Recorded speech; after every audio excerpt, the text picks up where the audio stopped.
To the power of low power, not okay, USA, no problem. At the moment I am working with an old translator, my Icon 775 DSP, and antenna is a vertical antenna 518 wave, my stereo. The model is 827 Turbo. IO signal is very strong, it's maybe 10 dB over 9 radio 5 of course.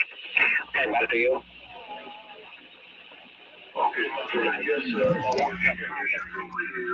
Well, morning time, everybody. Morning time. It is about 50 minutes after 7 o'clock in the morning here, local time. I am your host for Anarchy Television, the 1122 Wingnut Radio. At the moment, I am monitoring channel 38 on the CB band, frequency 27385. I am on lower sideband. And I got some European stations coming in, so I thought I'd pop up and see what happens. United States, not on the other side. In California, I was in California since 2013. Anyway, I call it radio. India Romeo 357. What's going on, John? Hey, Mikey, you got things done yesterday? My name is Kyle. My special name is Petey. No, but I'm going to try and do it today then. Sorry, I didn't hear you. I said no, but I'm going to try and do it today. It's afternoon here. Yep, I had to go down, cut the grass at Callaway, got that done. Weed whack and got that all cleared out. Thank you for the contact. Yeah, Roger. Yeah, I got to see a realtor on Monday. Sign papers and put it up for sale. Okay, thank you again. Bye-bye. Morning time, Miranda. CQ8, son match station Charlie Juliette, Sylvie Paris qui en s'appelle, Rico. They're coming from Trinidad? Oh, no, that one was from Paris. Oh, shit.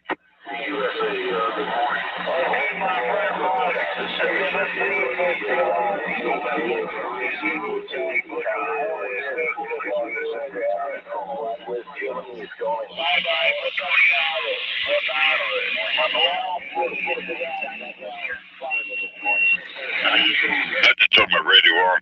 I just heard Germany out there. But yeah, that's cool. Yeah, Roger, it just started like about, I don't know, 15 minutes ago, kind of started wandering in. So, yeah, I'm sitting here listening to it. Yeah, sounds like it's going to be a great day for it.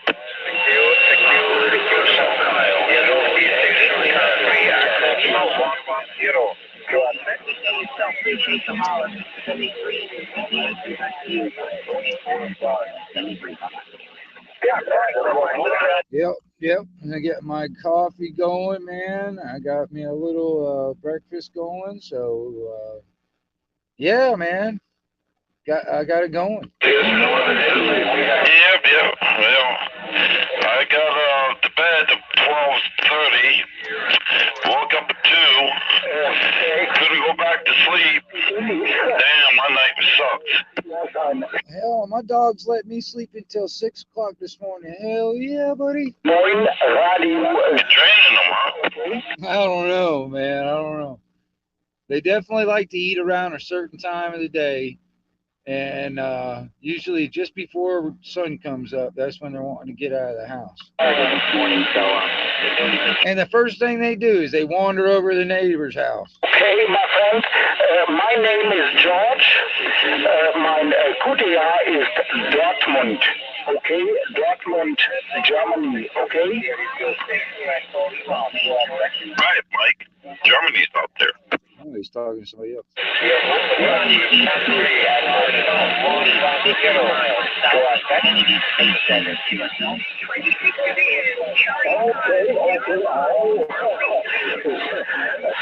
Unglaublich, marvelous. Das sind 10.000 Kilometers. Oh, gut Verbindung. Okay, George. Well, thank you for the call this morning here. 73 to you. Have a good chilly last night. Okay, bye-bye, my friend. Oh, that sun's warming it up. My friend, yes, your family station actually.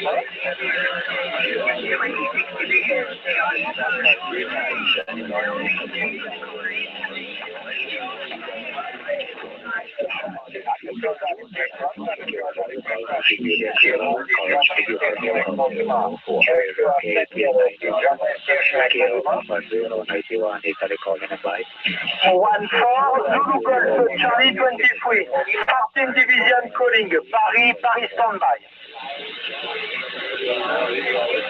Security X 514, Panama City, Florida, Division 2. Security. Yes, one four Division calling, Paris standby. Country, Akonima. Security. Yes, your Germany station country, Akonima,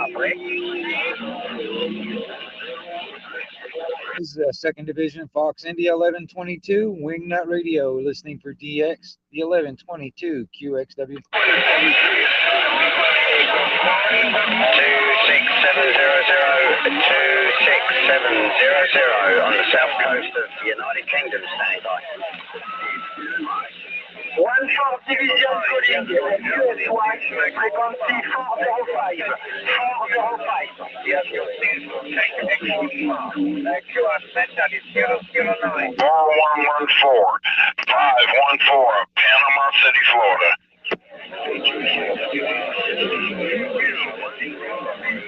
Oh, good morning to you over that way there too. It's sounding good over here in the States. Just I heard you out there. Just want to say good morning and have a good day there. 514, Operator John over here in Panama City, Florida.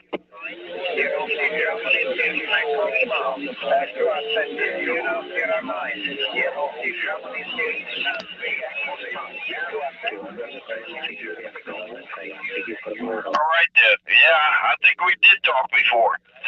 I need to write things down, but we talked before. All right, you take care and have a blessed day, and I hope you have a good skipping day today on the radio. Have a blessed one. 514, 73. 73 there, John. All the best. Have a good day, sir. All the best. Bye-bye. Good morning, United States. Good morning to the British. Nice. Yeah, Mike? I said nice. Yeah.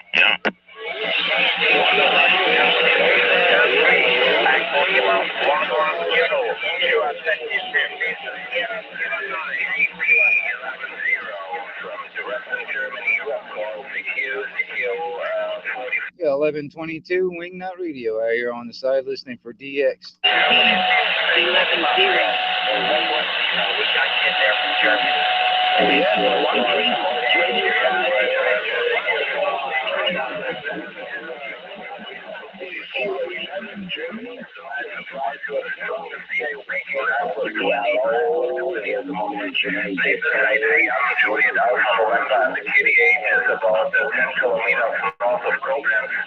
And 100 kilometers west of Frankfurt today.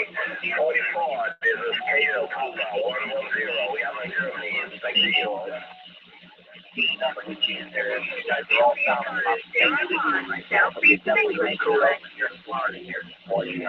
get up and make an egg and some bacon, so I'll be back in a little bit. Roger.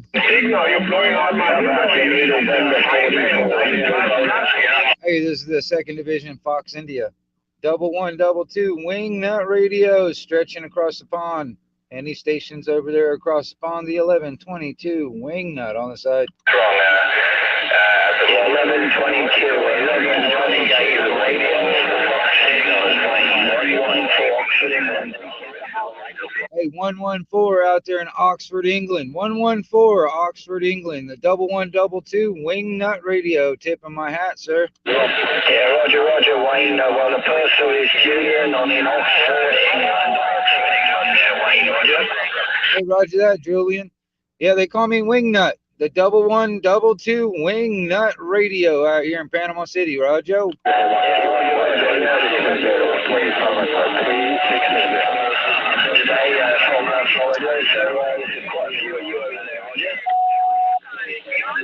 Yeah, well, I'm gonna tell you something, man. It's starting to get really crowded over on my end, man. A lot of people from across the pond coming in, Roger. Thank you.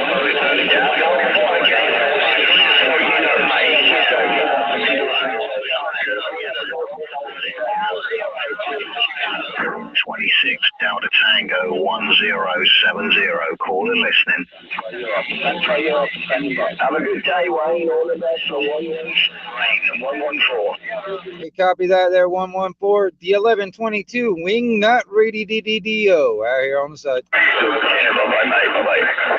26 Division Delta Tango 1029 London. 70 Southern England. We're listening. Hey, this is the 1122 Wingnut stretching across the pond out there in any European stations. The 1122 Wingnut, 2nd Division.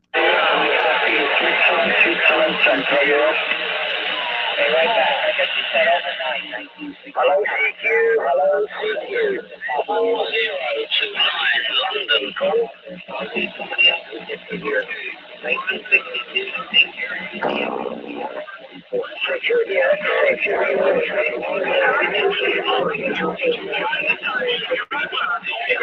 What's up, X3?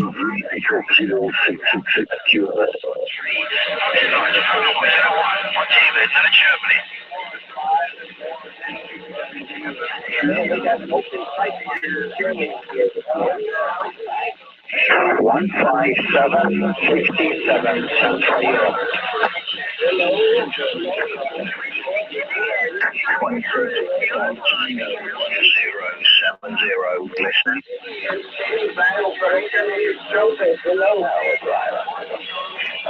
Hey, this is the 1122 Wingnut Radio right here on the side, listening for all that DX across the pond. 1122 QXW. 1122 1070. Wait, Hey, 107, I hear you. Come on down.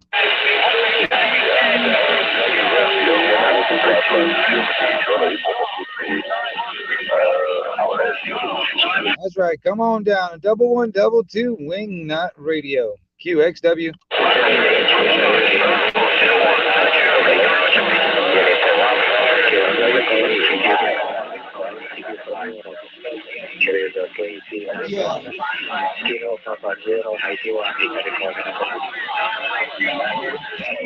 Yeah. See, American CB is just a little. Well, it would be higher in the bandwidth, but it'd be lower in frequency, I guess you would call it. So you guys, your channel 19 is up a little higher up in frequency. This is just a little lower. It's the same stuff, basically. They're extreme.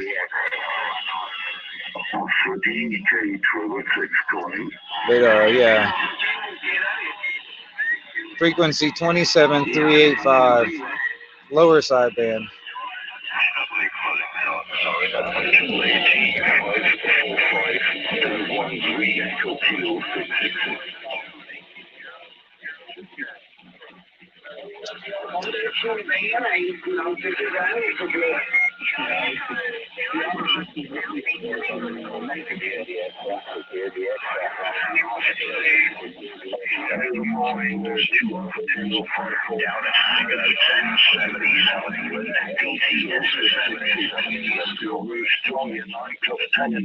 In the southwest part of Germany. I got Germany, I got UK, I got France.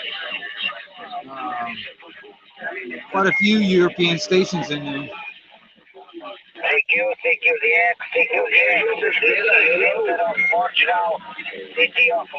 Portugal. I'm located between Ramstein and Spandalen and the southwest part of Germany, not far from the Luxembourg border.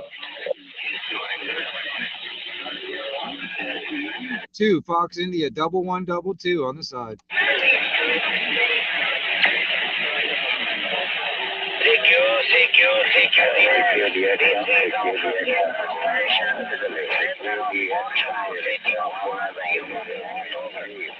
Alright, I'm curious. I'm going to go check over on the 555 real quick. Y'all, bear with me. Let's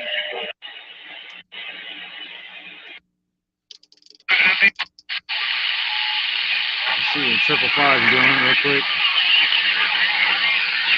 1122 Wingnut on the side, listening for DX out there in Europe. Any European stations on the side?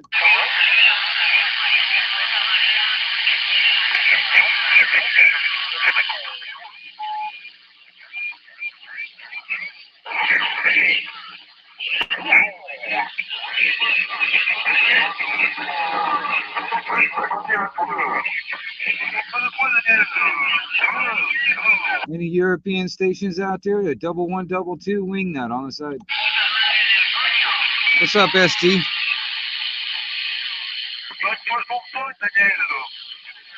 No?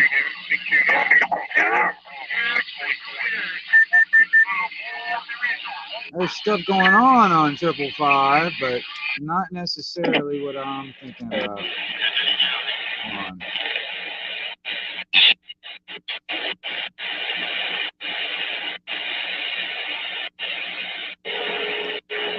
No temperature in Germany, free temperature in the France. In the moment, I'm doing any snow in the France for my station in the moment. We got European stations coming in.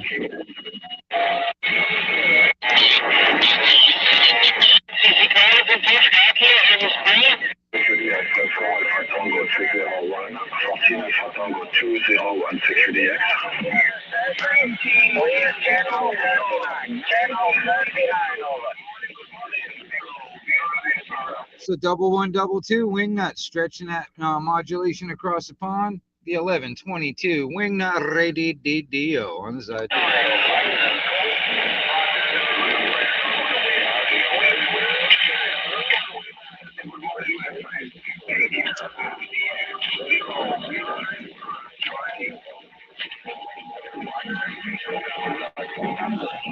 That's right. Welcome every morning, everybody. This is wonderful day. Welcome everybody out there on the frequency. I am your host for Anarchy Television, the 1122 Wingnut Radio. Welcome to the live stream. Thank you. That's right. The 1122 on the side.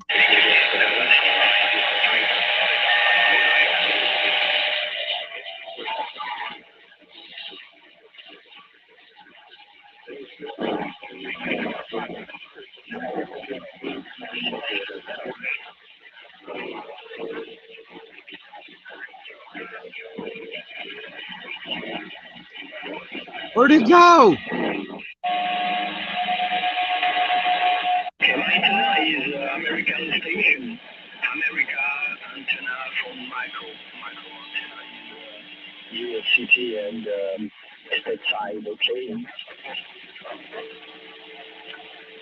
Hey, QSL. All right. Oh, yeah.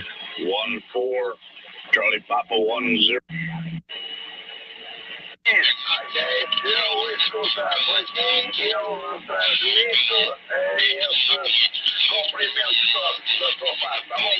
Mas apoia um colega, vou deixar um like que eu apoio a sua cidade. Ja, gut überlegt, haben wir halt nicht so weit weg um die Ecke. Und das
Well, I'm just scanning the bands as conditions are moving.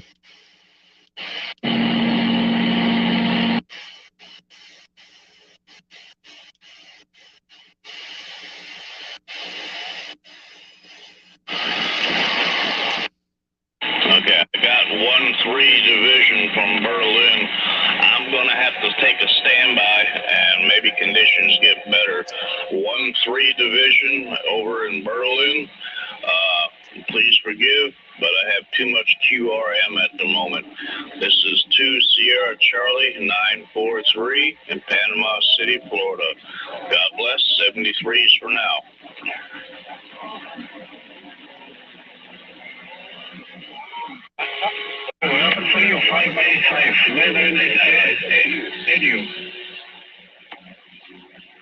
Thank you, Security 14 Zulu Golf, Charlie 23, 14 Division, Paris standby. Station from Germany, calling Security X, standby. Hey, this is the 1122 Wingnut Radio out here in the 2nd Division, stretching across the pond to any of those European stations.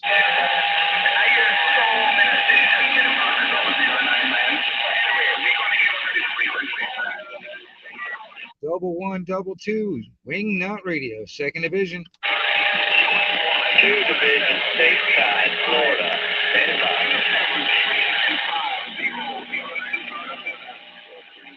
14 Zulu Golf, Charlie 23, 14 Division, Paris standby.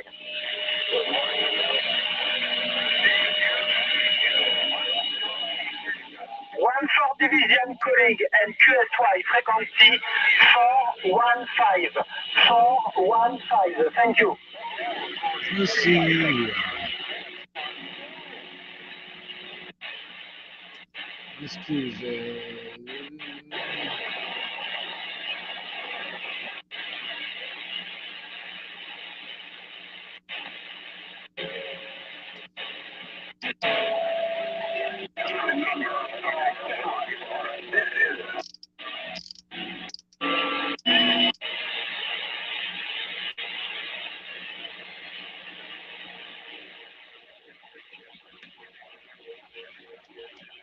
Double 122 Wingnut on the side.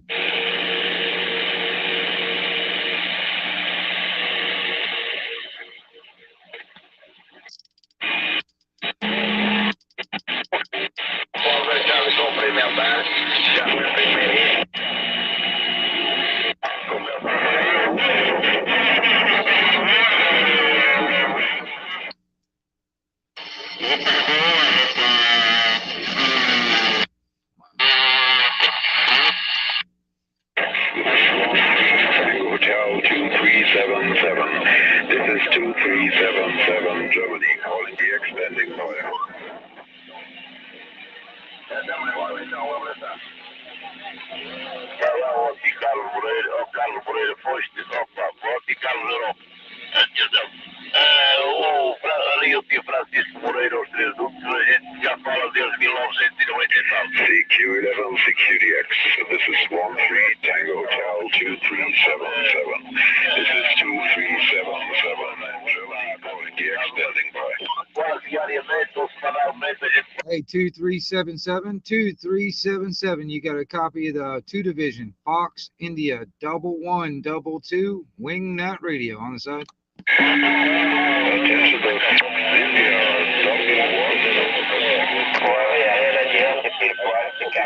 This is 13 Tango Hotel 2377 Germany.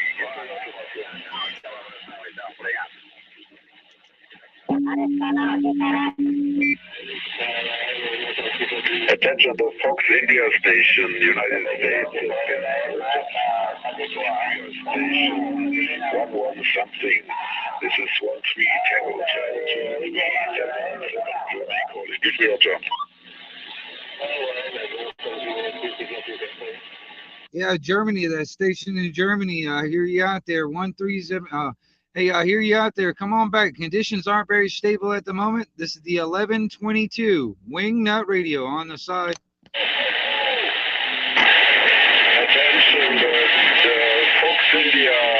1122, the Fox India, 1122. This is 13 Tango Hotel 2377 near Frankfurt. I'm located near Frankfurt. Operator name Rüdiger like Romeo, Uniform Echo, Delta, India, Golf, Echo, Romeo. Is that Roger, my friend? Fox India, go ahead. Hey, copy that, copy that. Yeah, I hear you out there. Yeah, this is the Wingnut Radio. They call me Wingnut down here in the Panama City, Florida, the northwest corner of Florida, Roger.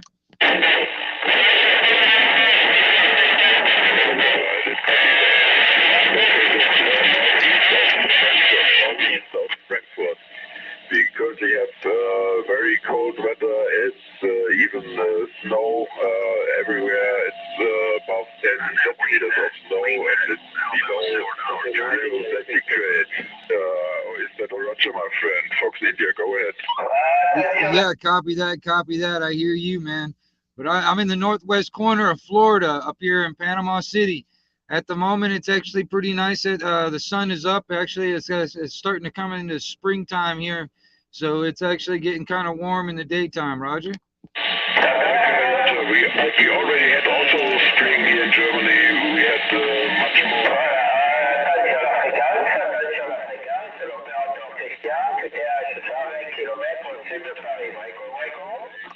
Come out with my cow, I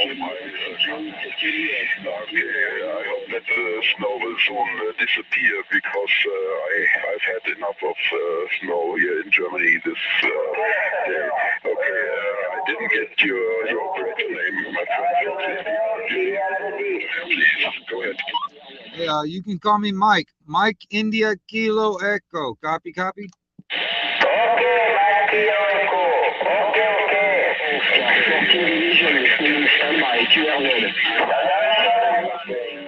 President McKinley station here, President McKinley.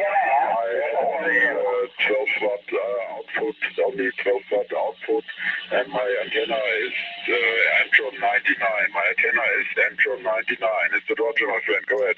Yeah, copy on the Antron 99. Yeah, I'm just running barefoot at the moment.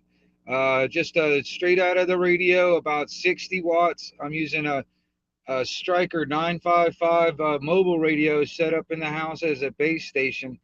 And I've got a Mako 5/8 ground plane up there about 40 foot above the ground, Roger. My antenna is 10 meters above ground. With those measurements in the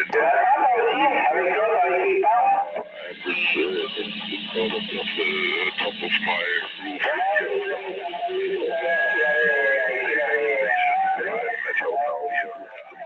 I'm very lucky that I can have a longer QSO with US station.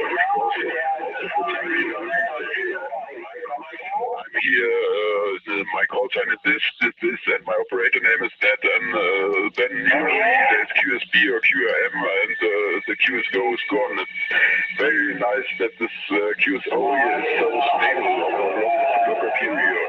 So Roger, my friend, go ahead. Yeah, copy that. I've got a few other stations in there at the same time on my end, but I'm getting most of it. I'm also doing a live stream at the moment. I have a YouTube channel called Anarchy Television. So if you ever get the chance to get over there, man, you can hear yourself over on my end, Roger.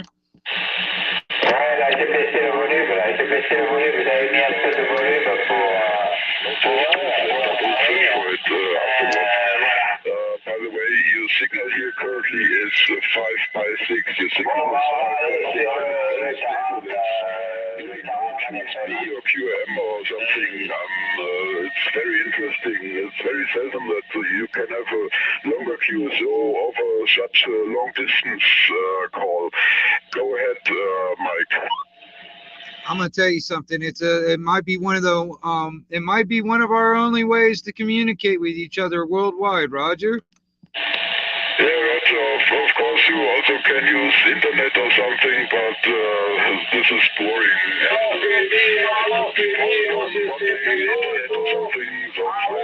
Shortwave transceiver here, and it's more interesting because you can talk to random interesting people. So in the internet there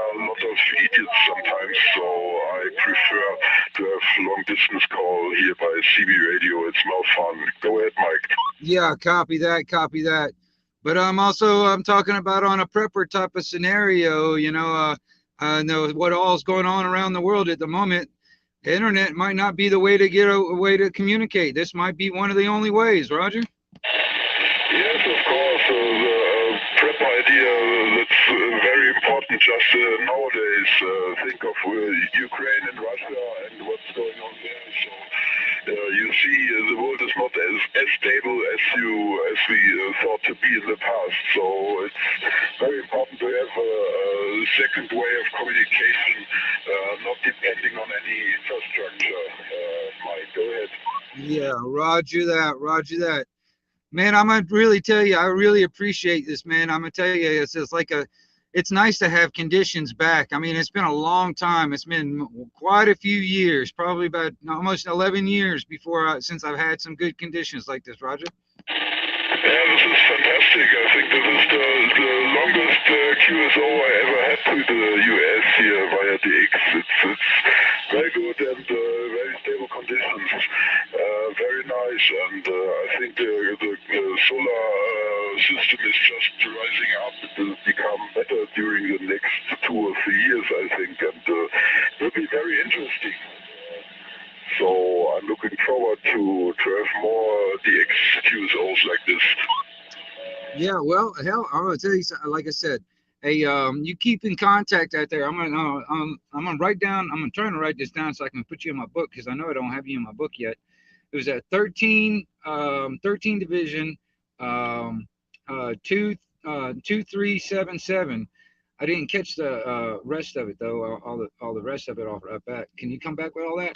Okay, the complete call sign is 213 Tango Hotel. It's Tango Hotel 2377. That's the Roger, Mike. Yeah, Roger that.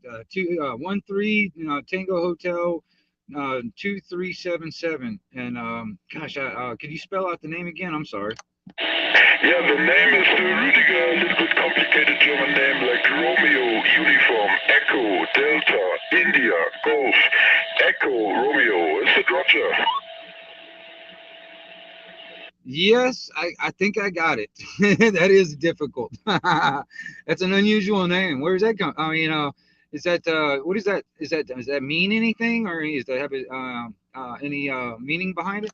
I think the meaning is something like some kind of weapon. I think I don't know. Just don't remember the English word. It's a weapon with a peak in front, but I'm not really sure what it is called because there are several weapons that are very similar. Oh, Roger that, Roger that. I was just curious. Right on. Well, I appreciate the conversation, man. I really do. And please keep in contact if the conditions are. I mean, actually, it's early in the morning here. It's just past, well, it's almost 8:30 in the morning here. So this is when the conditions have been coming in, if it does come in lately, Roger. Okay, Mike. Here in Germany, it's just 3 p.m. and 33 minutes. It's 33 minutes, 3 p.m. here. If you want to look where I am exactly, I can give you my it's Juliet Oscar 40 Oscar November. My locator, Juliet Oscar 40 Oscar November. Is it Roger, Mike? Yeah, copy that, copy that.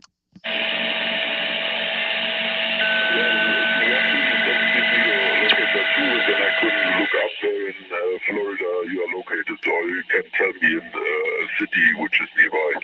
Yeah, northwest corner of Florida. It's Panama City up here in the northwest corner of Florida, up in the Gulf of Mexico, Roger. Okay, my friend, I will have a look at the map. I will have a look at your YouTube channel. I'm very interested. It's fantastic because there's no other station calling or disturbing or anything else. I think I never had this before because usually there's QSB, QM or other stations are calling, or the other station has not so much time and want to have more QSOs and the DX and so on. And they normally disappear after 1 or 2 minutes, and we are talking now, I think, nearly every 10 minutes or something. It's really cool, yeah. Really cool. Yeah, Roger that. Roger that. Like I said, I mean, there are times when some people are kind of coming in there, but every once in a while it's dead quiet when it's just you. So that's actually kind of nice. And like I said, if you ever get your way over on YouTube, it's called Anarchy Television. It's got a big eyeball for like a picture or whatever for my avatar or whatever. And yeah, I'm doing a live stream at the moment. So yeah, you can hear what you say, especially in the if you go back on the replay. But it'll be posted up later after I finish the. Well, I mean, it'll be there for the replay after I shut the stream down. But yeah, that's what I'm doing right now. So if you ever want to hear, if you wanted to hear what you sound like all the way over here in Panama City, you can hear what you sound, Roger.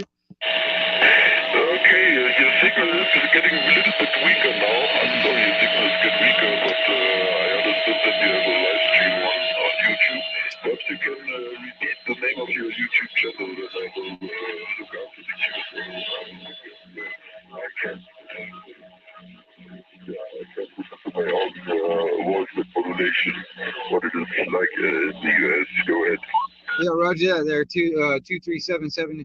Yeah, it's Anarchy Television. Anarchy Television. It's got like a big eyeball for like a avatar picture. So it should be like one of the first ones that pop up. Roger. Okay, I'm not quite sure. Is it NRG like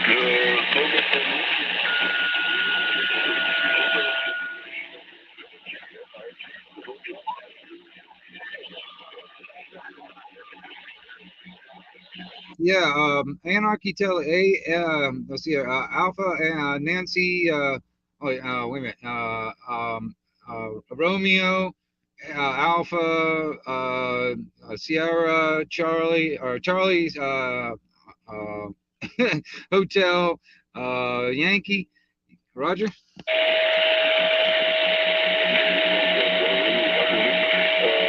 I think the conditions become Oh man, what's going on, Miss J? I can't even fucking spell. So I wish you a very nice day, Mike, my friend. On the frequencies, and it was nice to talk to you for such a long time. I'm very happy about the news old, and I wish you 73, 55 best wishes to you and your family. Stay healthy, and I hope we will speak again. My right now this was Rodfree Tango Hotel 2377 in Germany. Hey, Roger that. 13 Tango Hotel, a 2377. This is the 2 Fox India 1122, the 1122.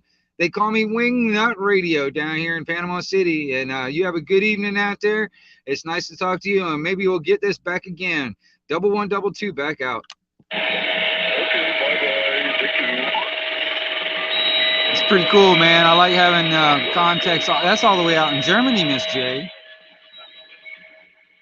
All the way out there in Germany. Florida, Unit 88, this is Unit 016, Frankfurt, Germany, clear, bye-bye. Got some good conditions coming in right now. So 1122, Wingnut Radio, out here stretching across the pond out there into Europe. 1122 on the side. Good morning, America, good morning, America. This is 13, Foxtrot, Bravo 01, 14, we're in Germany. I have 24 in the region, Mediterranean Sea, listening from Nigeria. 3, Foxtrot, Bravo 01, 14, we're standing by, thanks. Hey, wow, 13 division. This is the 2nd division, Fox India, 1122 on the side.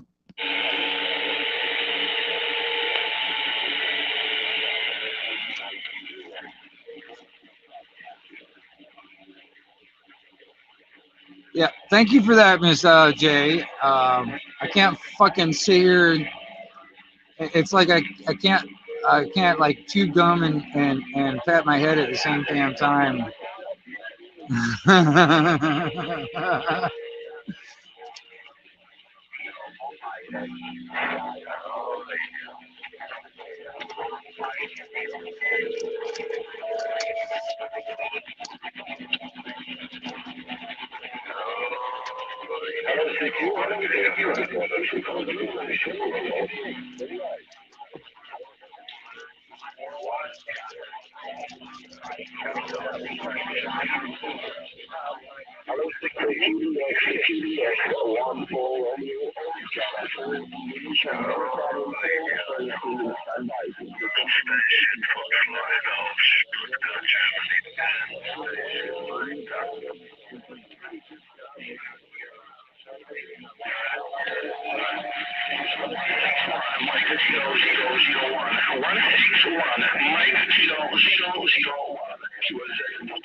November Bravo, about a 2 November Bravo, Florida, 343 West Germany, Unit 343 West Germany, will listening, come on.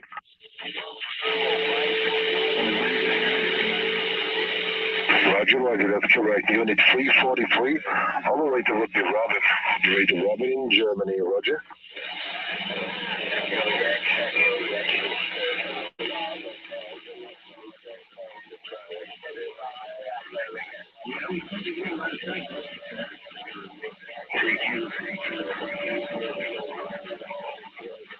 Roger, Randy, Roger. I do remember on you. We have spoken for a couple of days ago on the same frequency. I will say hello to you to Florida. I hope anything is okay over there. And I will wish you all the golden numbers over the big pond from Unit 343 in Germany, Roger.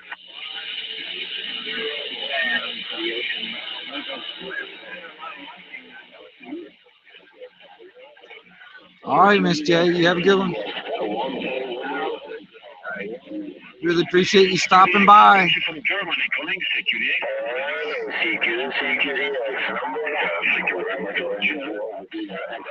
Given to me on the last 5 and 9 on the last over. Big booming signal here into my receiver.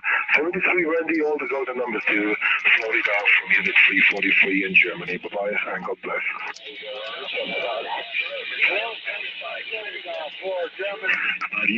About you say 343 West Germany, we're listening.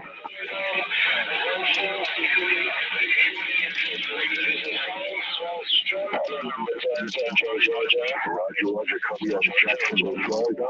Very good afternoon to you, my friend. Jacksonville, you're also blowing the window out of my house, 59 plus here. What's going on, Indy? Roger. Good morning around Georgia. Good morning around Georgia. Number 1 equalizer, Got European stations coming in this morning there, Indy. Just had a conversation with a guy out there in Germany.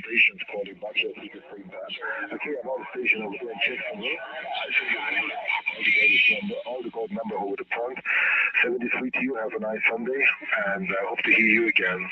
343 West Germany, but quiet. Bye-bye. Francis, road 39, just now the child 39 direction. This is a 2nd Division, Fox India 1122, Wingnut Radio out here listening for any stations out there across the pond. Any 1 doubles 2 on the side. Yeah, Fox India, USA, 343 West Germany, we're listening for you. Come on. Hey, 343 out there in West Germany, 1 double 2, Wingnut out here in Panama City, Florida, northwest corner, Florida, listening. Roger, 1 double 2. You're giving to me 5 and 7. 5 and 7. Location this end is here between Frankfurt and Munich. Southern Germany. Roger. Hey, roger that. Oh man, that's good conditions this morning for me. It's about 35 minutes after 8 o'clock local time over here, Roger. Yeah, Roger, Roger. We have 3:33 p.m. local time here in southern Germany. Okay, my friend. What is your location over there in Florida? Are you close to the capital city, or what is the location? Yeah, I'm west of the capital city of Tallahassee. I'm west of it. I'm here in the Panhandle, Panama City, up here in the Gulf of Mexico. Roger. Anybody coming in? Roger, Roger, west of the capital. About the station in Jacksonville, just a moment. Be patient. I will call back to you in the next couple of minutes. Yeah, okay. All the good numbers to you also, my friend, west of the capital. 1122, 1122 from 343, Roger. Hey, copy that at 343. I'll let you get back at it. I know there's a lot of people out there anxious to get across the pond. 1122 Wingnut, back out.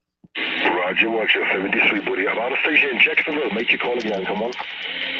Look at that. Another. Mike, you did a good job. Roger. Look at that. Another contact. Germany. Yeah, about the station in Jacksonville. I do have a copy on you quite good about her needle band, the radio calling over you. Could you come back, please? With I love it when the conditions are this good.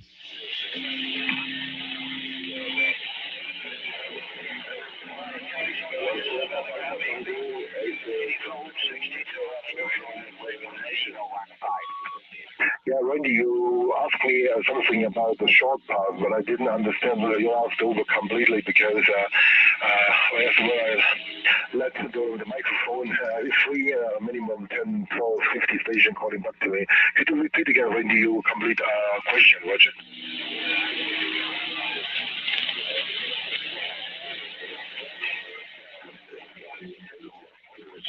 Negative, no short pass to Scandinavia, only long trips over the pond, negative. The last time I've spoken to a station in Europe, minimum 20 days ago, okay? We have also a long past condition the last couple of weeks, Roger?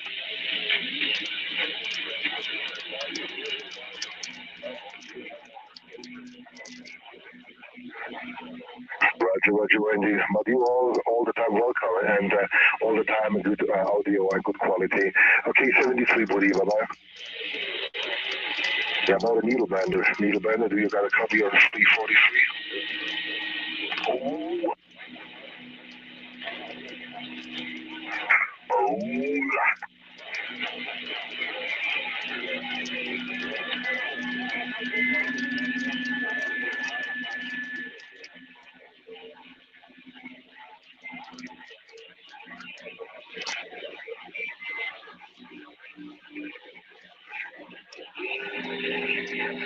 Double 122 Wingnut, you're listening.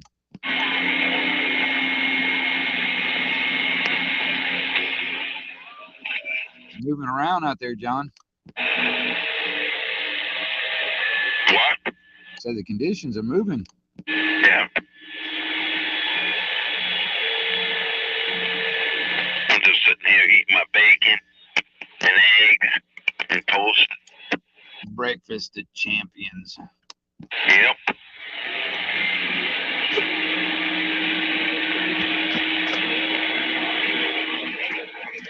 Some damn good coffee. Quebec PQ in Quebec for 1 Putin Delta 001. Putin Delta 001.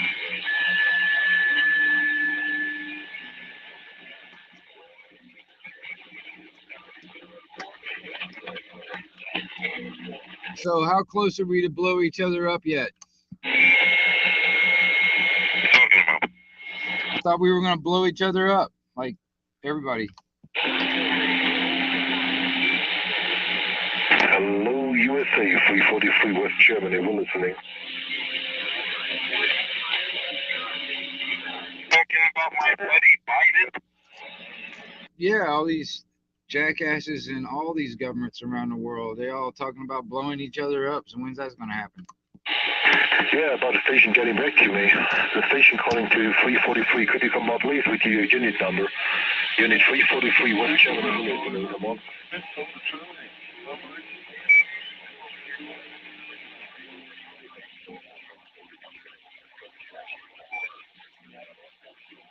Yeah, about a station over there in Jacksonville. I do have a copy on you, quite good, but another station from Pennsylvania calling over here. Could you come up, please, at Jacksonville, Florida, with your unit number 343 West Germany Village, and then come on.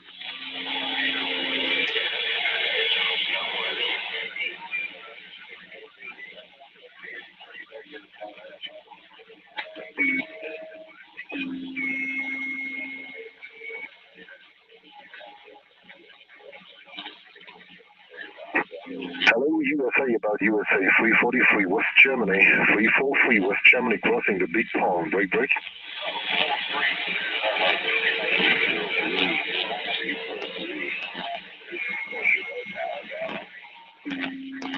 Yeah, South Carolina, I believe South Carolina coming in. Could you come up, please?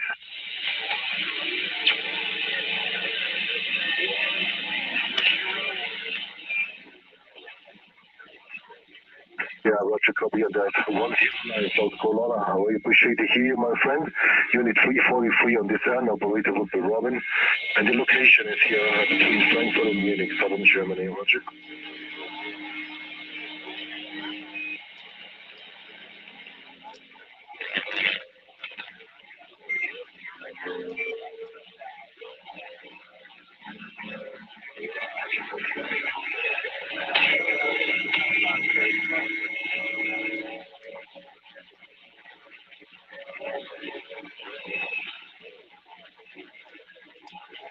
Tico Delta X-ray, Tico Delta X-ray stateside.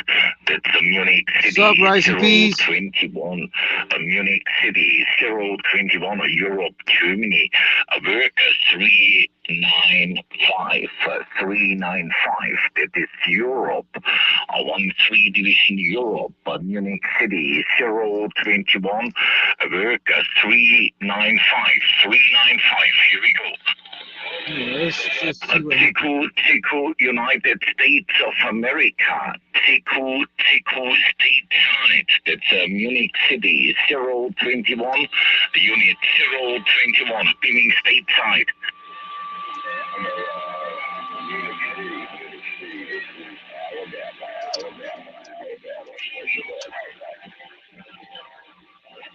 Here, Alabama.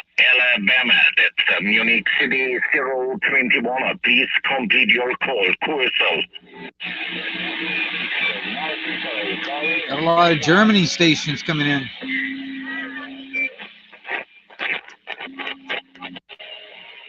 In Germany, you say 5x7, 5x7. Loud and clear, QSL.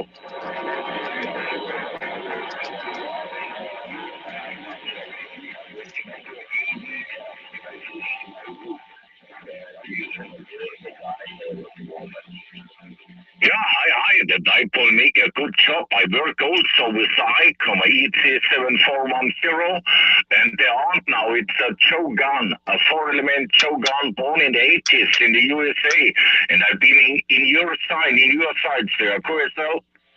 Roger, this is a beautiful dipole, and I want to switch my time to 64.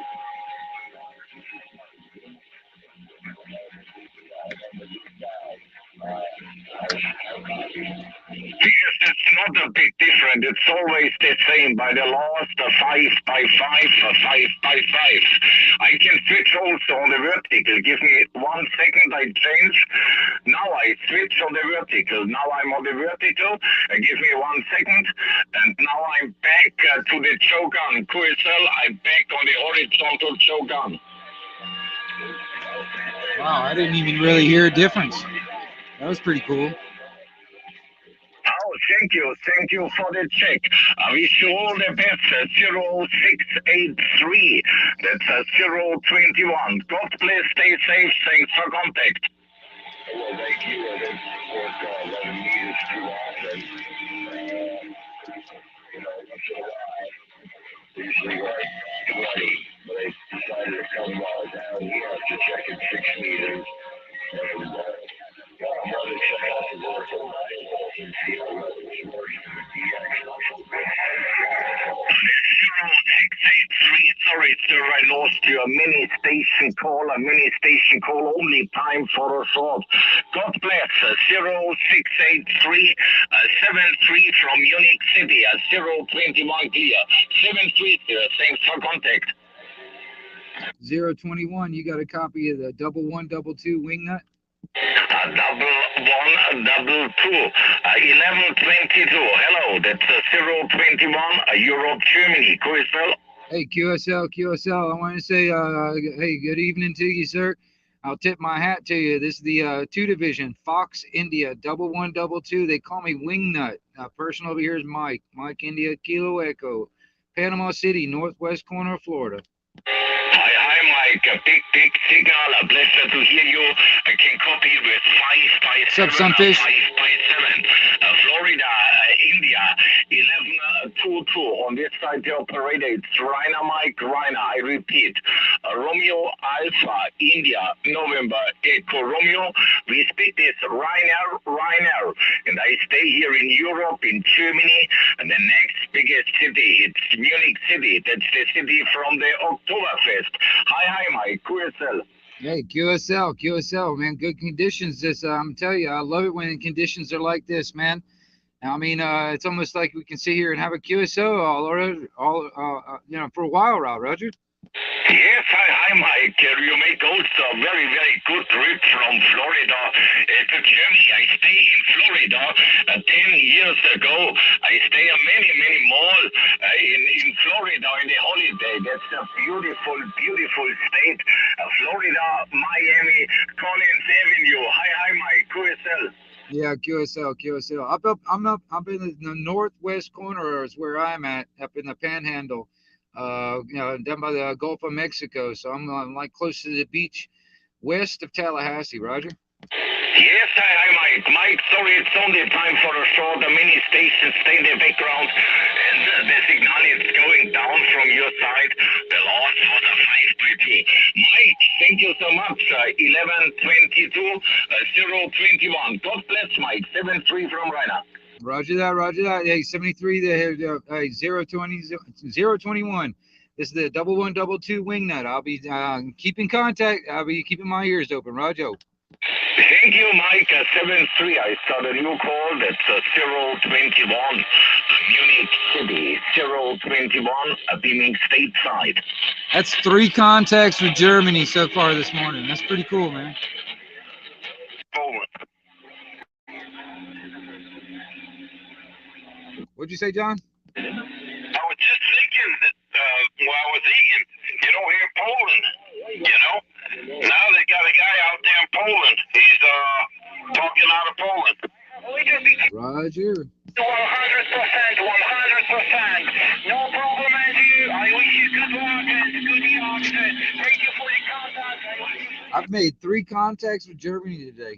Unit 1235, it is 161, Radio Canada 128, 73, good bless you, bye-bye. Ouais, je suis 8 000 là-haut, il n'y a pas de problème. Tout à l'heure, j'ai entendu sur la 88 plus bas. Oh là, ça fait plus.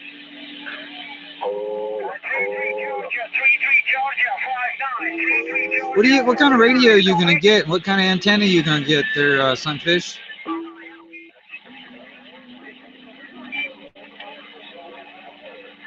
Copy, Georgia, it is 161, Radio Canada 128, 161, Radio Canada 128, Central Poland, Georgia 59 in Central Poland, Central Poland. Yeah, I heard Central Poland in there, John. I heard Central Poland in there. Yeah. Like I said, I was listening, and I said to myself, how come Poland never comes in? And sure enough, it came in. Copy. Manny station on frequency. No problem. 2 kilowatt interrogation, my friend, from 14 Charlie Papa. Interrogation. 128, bye-bye. About that Poland station, 514 out of Panama City, Florida, Division 2. 09, change frequency, my friend, please. 390, 2 kilowatt 109.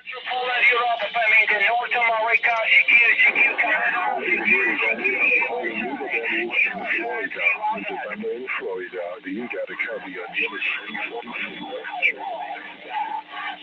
West Germany 514, got a copy on you here in the States there, Panama City, Florida. 514, shouting West Germany.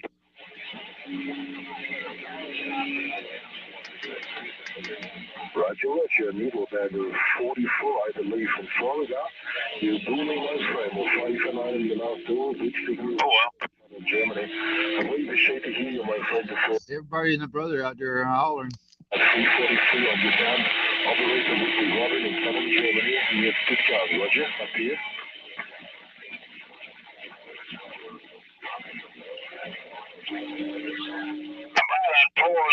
That polling station, 514 out of Panama City, Florida, Division 2.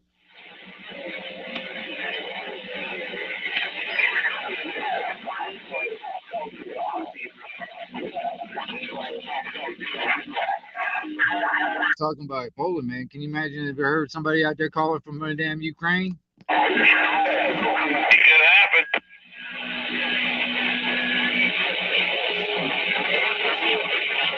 Personally, I think we're sending too much money over there.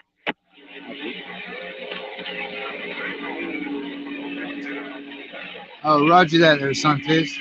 Roger that. Well, I heard this morning, I watched some videos, and Trump is definitely going to run again. Okay.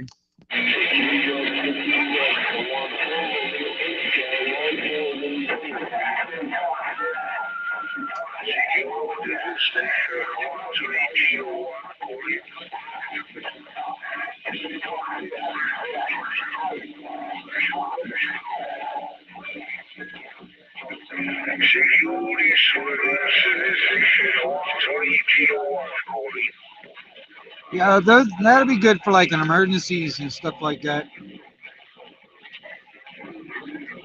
It's better than nothing there, Sunfish. So I heard also last night, they're telling, they want Biden, no more Biden talking.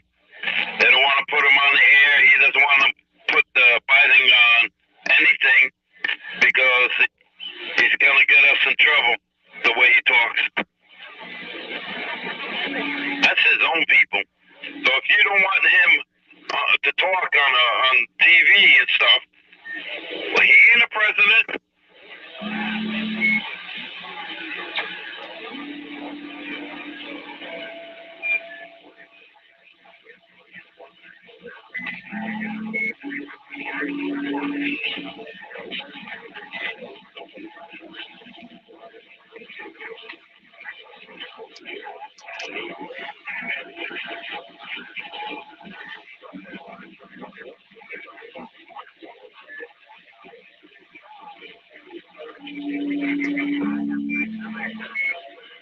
Well, you know Trump ain't gonna save us. All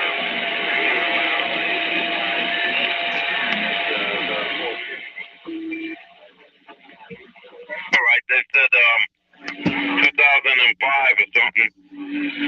Not 2005, 25. That we're gonna run out of Social Security, money in the Social Security, but we can send billions over there to Ukraine, right? Oh yeah, I know. Yeah, we got all this stuff, man, here in this country we need. We can't afford to help anybody here in this country, but by God, we can fucking scrounge up all these billions of dollars to send to fucking Ukraine and every other goddamn country around the fucking world.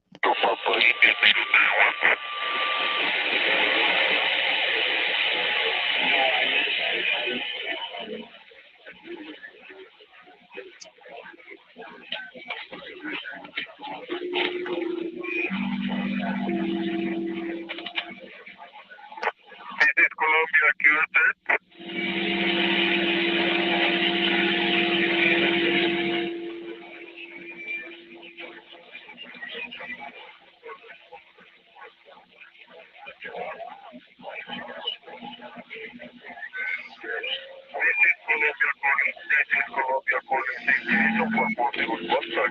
Well, you're partially right when it comes down to the corporation, the United States corporation.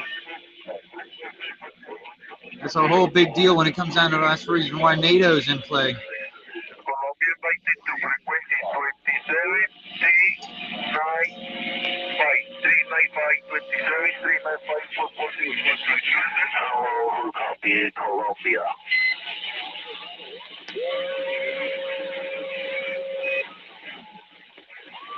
Colombia invited to frequency 27 395 for positive photos.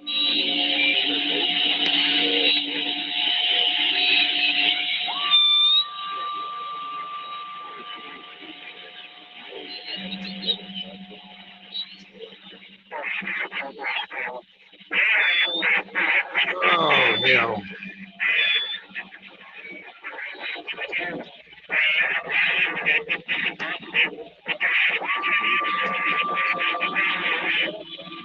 Yeah, the heads of corporations right now are the ones that really want to own the world. The United States corporation just happens to be like the muscle for now. I mean, you know, I think there's a big power shift going on. It's like, you know, when it comes down to Russia and China having a temporary alliance to take out, you know, NATO and amongst others, which, you know, that includes us or our corporation that we have here in this country. It's the only problem is that we here, the people in every country, are just collateral damage to these fuckers. They don't give a shit about us. They're just gonna have their fucking little squabble, and we're just in the way. Well, that's got to stop, and that's got to be flipped. Yeah, fuck that shit.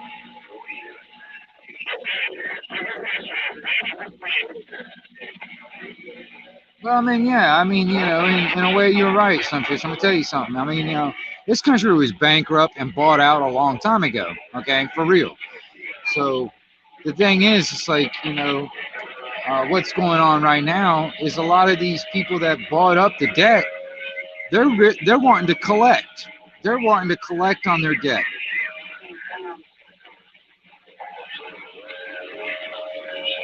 You know, they get fucking jerked around. It's like, oh yeah, we'll pay you. We'll pay you Friday. You know, that kind of thing. It's like, hey man, you know, I can't get any money right now.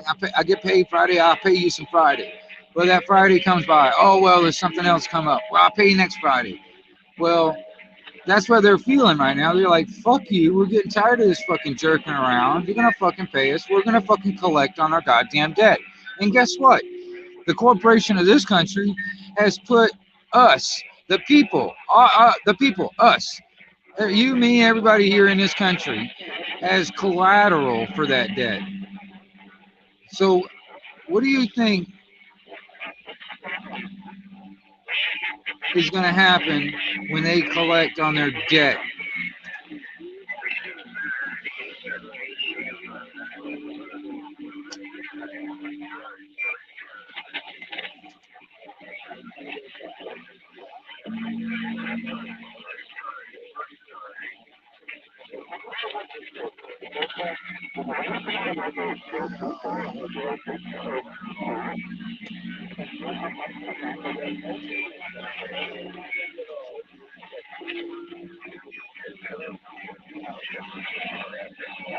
It's time to flip that script, man. Flip that fucking script.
Well, see, that's the thing. Hey, Sunfish, actually, I don't think they got the balls to do that.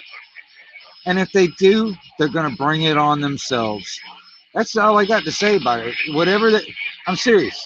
If they think they got enough balls to go ahead and do that shit and they try it, dude, they're going to get every bit of what they deserve, and they brought it on themselves, so they can't fucking whine and cry like, I'm a victim. Fuck that bullshit. You fucking caused it. You fucking brought it on yourself. So no matter what happens, no how ungodly, how horrific it is, you brought it on yourself. So I don't think they got the balls, honestly. They threaten a lot. I think they posture a lot. They beat their chest. They do all this other shit. Keep everybody in fear, thinking that it will happen. It's not gonna fucking happen. But if it does, hell, like I said, there's gonna be a lot of people dead. But I'm gonna tell you something. You know, they think the powers that should not be, they think they're immune from all this shit. Dude, they think they got the balls to fucking do it. Go ahead, fucking try. So, you know, don't complain, don't bitch and moan when it all comes down crashing around you. You know what I mean? Because I'm gonna tell you something. That's exactly what's gonna happen. You know, all these motherfuckers are never gonna be able to fucking show their face in public ever fucking again.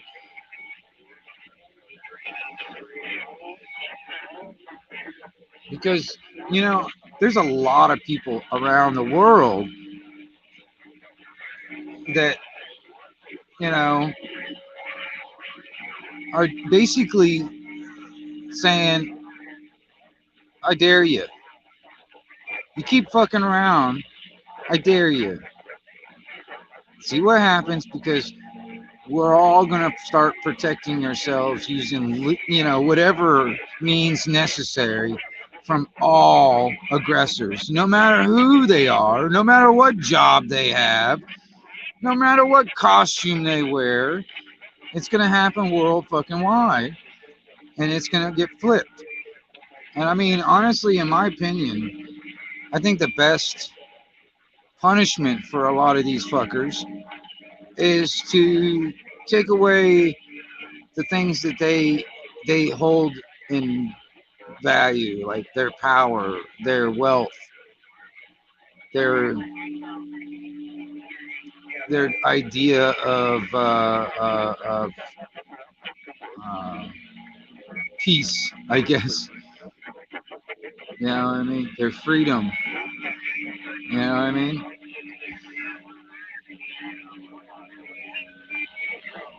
Some of them deserve the ultimate penalty, the maximum penalty. But, you know, make them homeless, penniless.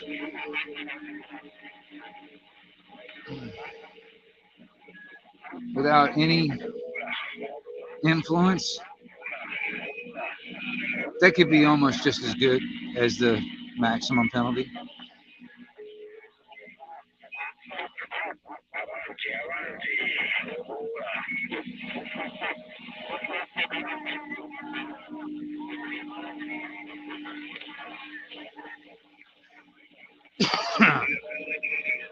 Right on.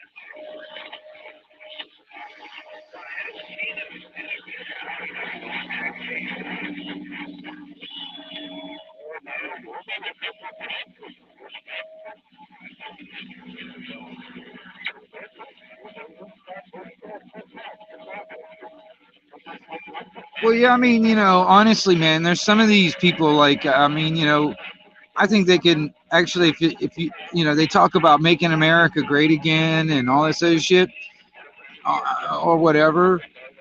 Honestly, I think the best way for them to contribute into making America great again is getting out on the side of the highway and picking up cigarette butts.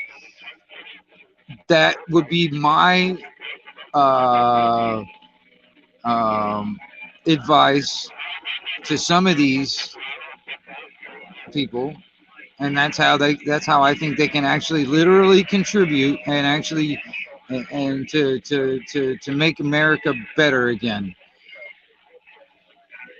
Because otherwise they're not useful in any other way. They're not useful for anything else. It's the only thing they're useful for.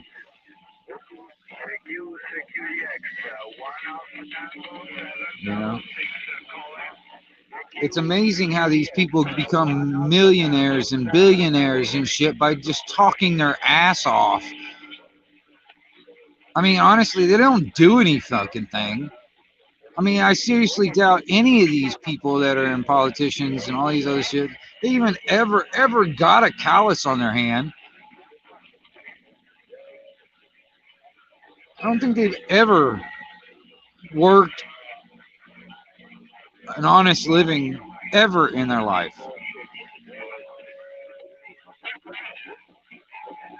They've done nothing but become welfare recipients, and now they think they're entitled and immune and from and now they think they can just tell us what to do.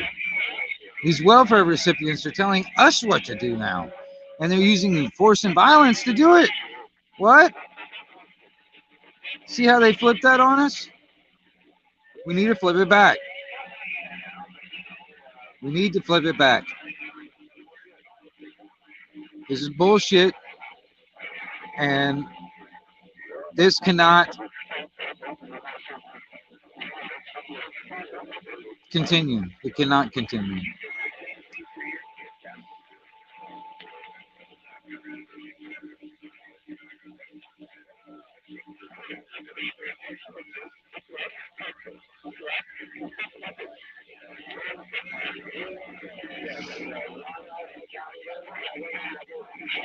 Well, you know, the modern day chain gang still exists and all that shit. The chain gang they still do it here in Florida too. I mean, there was a lot of stuff built out here by the prisoners and stuff. A lot of the roads are maintained by the prisoners.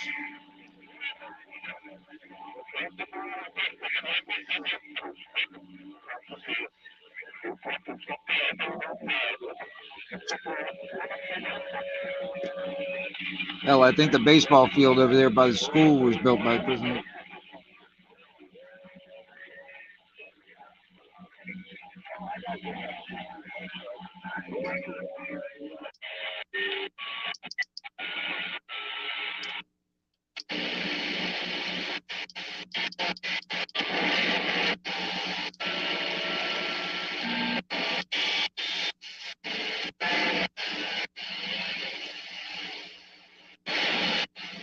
And conditions have all fucking moved away.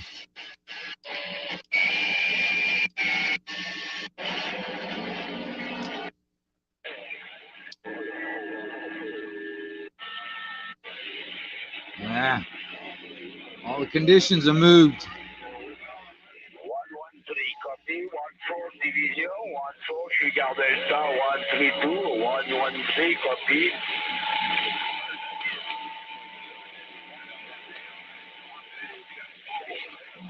1122 Wingnut Radio on the side.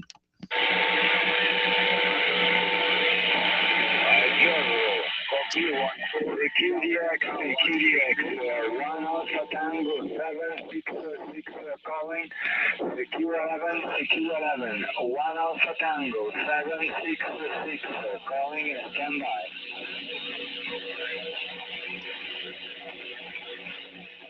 $766, you got a copy of the 1122. Hey, 766, you got a copy of 1122.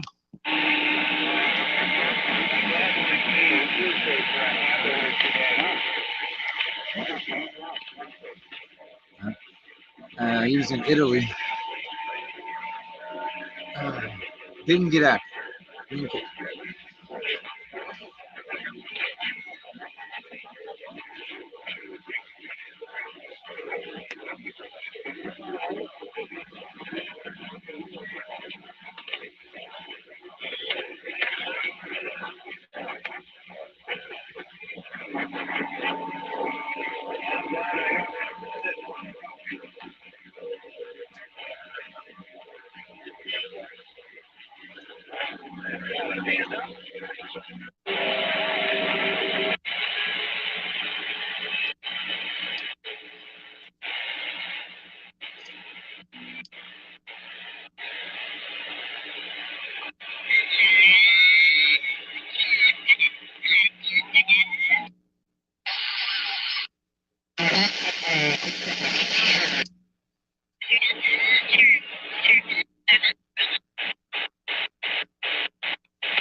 Cheesecake.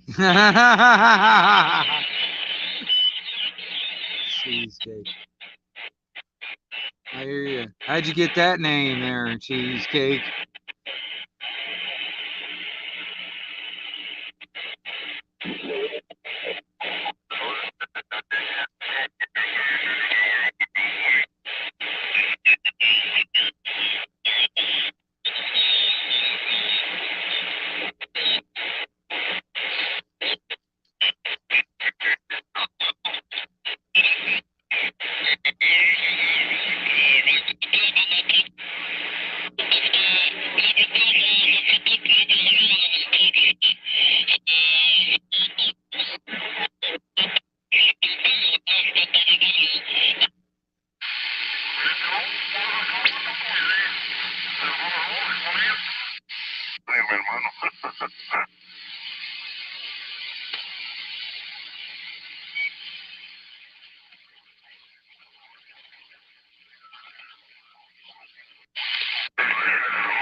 Hey, this is Fox India 1122, 2nd Division out here in northwest corner of Florida. This is a 1122 Wingnut out here listening.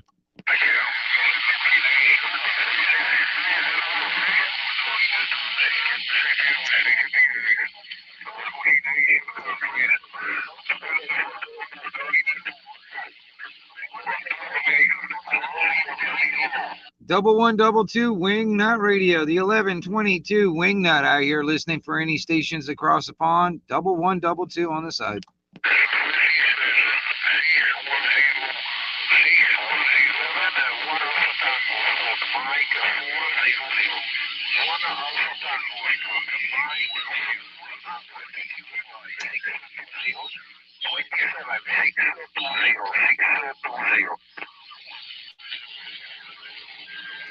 Attention all you shoppers out there, attention all you shoppers. This is the 1122 Wingnut Radio, out here in the 2nd Division on the side.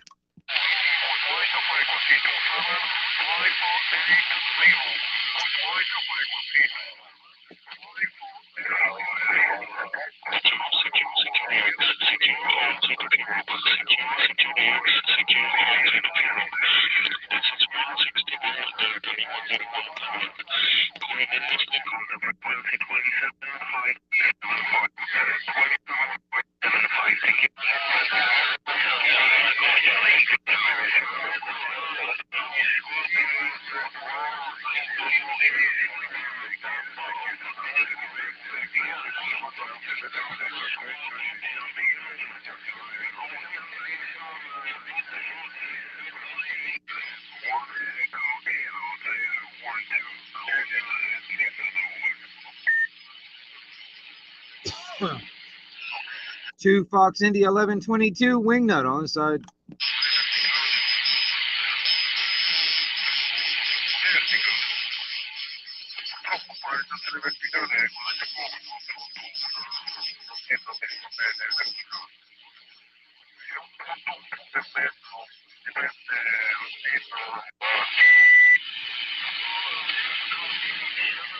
To Fox India 1122 on the side.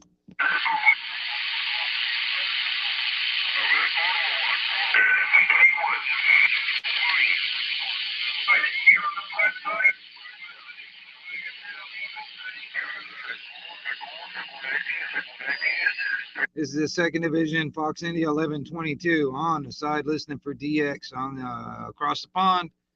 Any stations over there in Europe, any European stations, Wingnut on the side. It's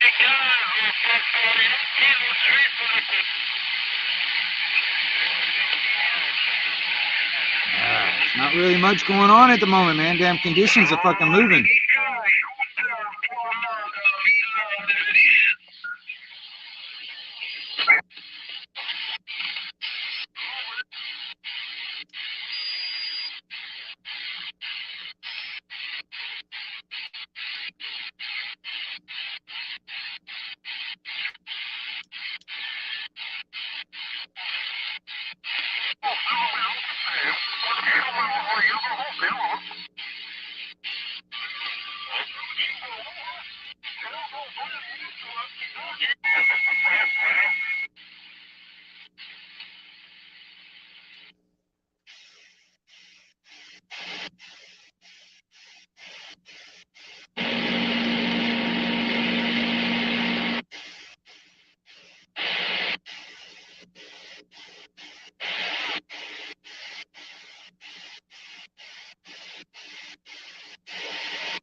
Hello, my friend, 24/751.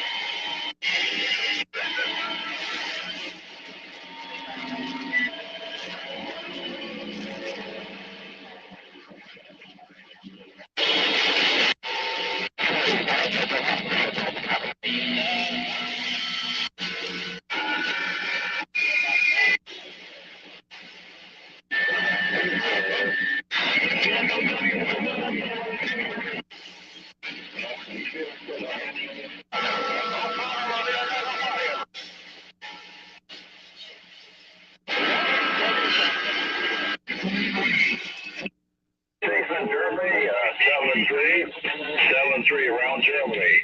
This is station 9-7, Newfoundland, Canada, standing by.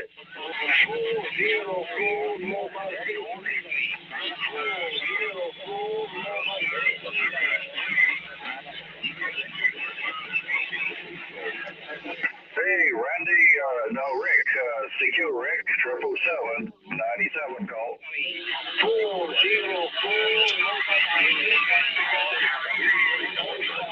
Hey, good morning, Rick, or good afternoon, I'm not even sure. I guess it's still morning your way.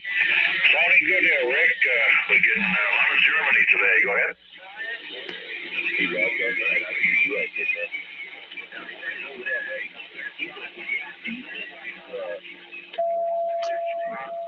Yeah, Curacao, that's right. It's no UK, no Ireland, and we're getting deep into Europe now, so that's good.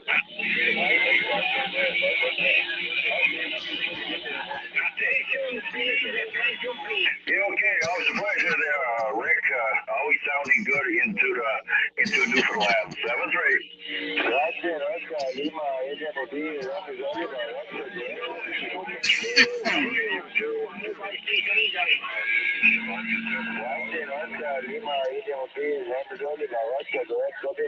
Hey, guess what, everybody? Guess what? The 1122 Wingnut over here on the side. I'll be fully operational and immensely activated right over here on this extra special frequency. That's right, the 1122 Wingnut Radio, fully operational.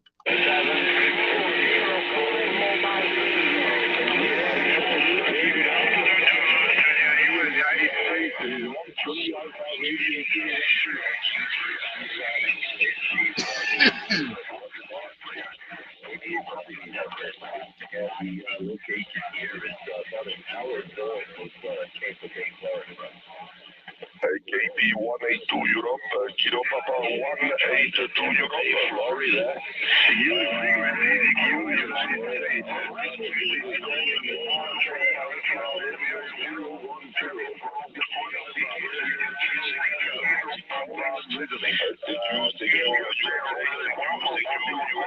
KB 182 Europe, Kilo Papa.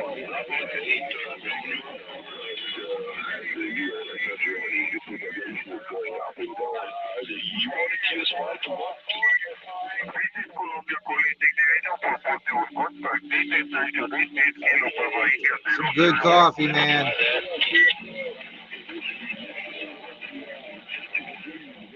Some good coffee. Good coffee.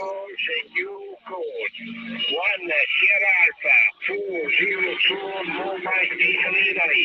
Mobile Station Italy 402 187 double 6.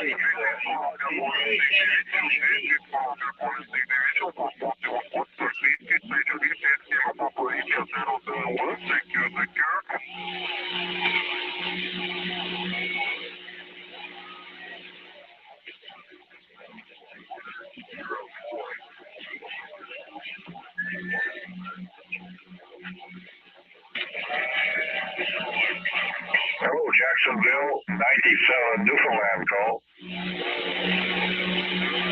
CQDX, CQDX, 404 mobile station.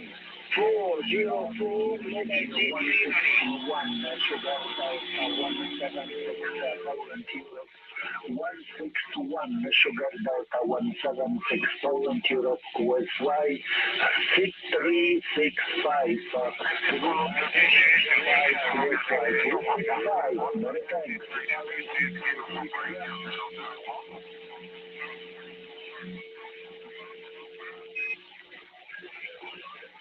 Secure call 404 mobile station Italy 40 CQDX CQDX CQ 11 meter CQDX 11 meter band 14 Golf Charlie 01 14 Golf Charlie 01 calling 14 Golf Charlie 01 CQDX 97 Newfoundland standing by.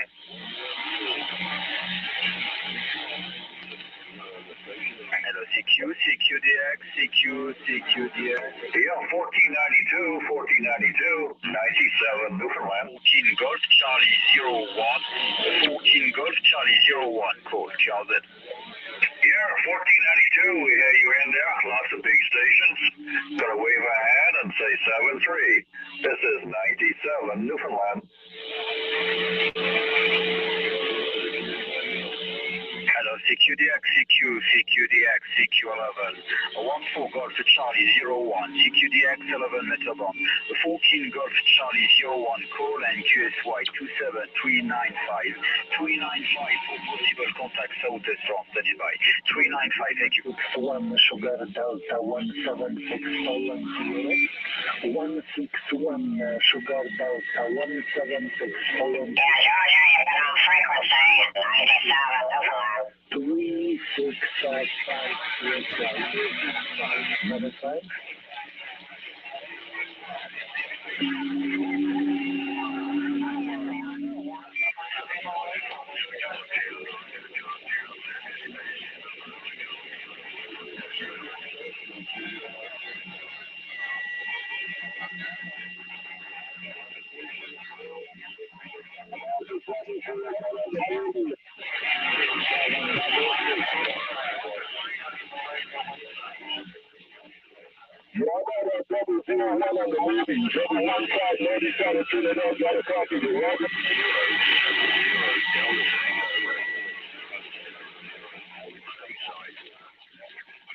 Yeah, good afternoon there. This is Columbia, station 18, Kilo Papa India 00.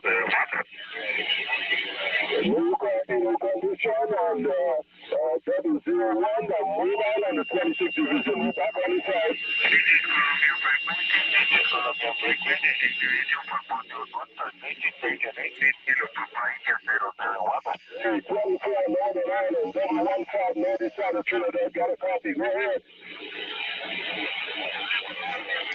Oh man, yeah, I'm ahead of you.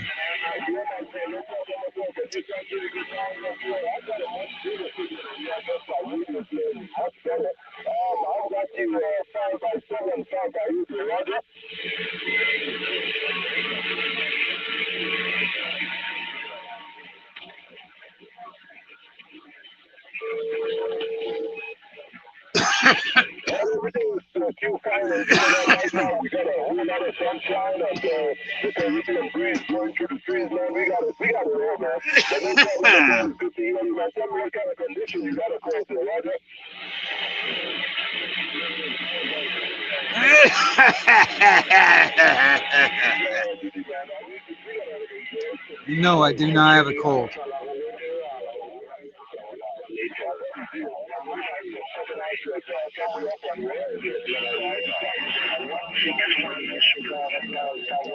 You ain't joking. You ain't joking. They get caught. Get off. You know what I'm saying?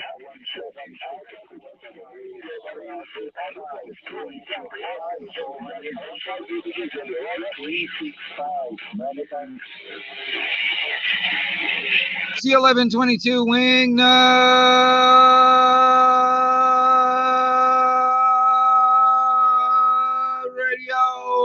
Whoa, whoa, whoa, whoa, whoa, whoa, whoa, whoa.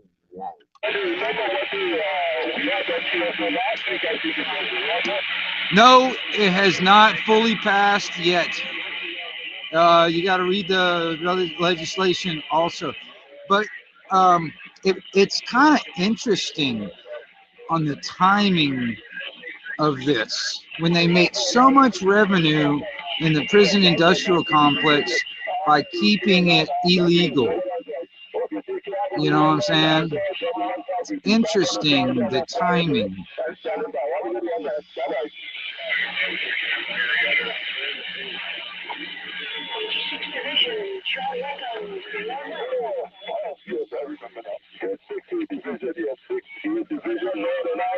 But there is some interesting aspects of that legislation that I was reading into, where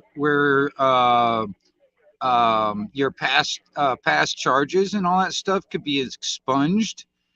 That would be kind of cool because I mean, there's a lot of people that got some stuff on their permanent record and got because they got caught with a joint, or they had a little bud of freaking marijuana, or they had seeds on them or something like that, and it's some freaking criminal charge and shit. And I mean, that follows people, man, because they call it a permanent record for a goddamn reason. Because this shit follows you for life, no matter what it is, man. They don't follow all the good stuff. They only follow the fucking bad shit. But that is a kind of interesting if that actually goes through, because it hasn't been fully passed yet. It's submitted. It's not quite there yet. And honestly, man, I'm looking forward to, because we're right on the edge here in Florida of getting constitutional carry, and I just want that to go through too.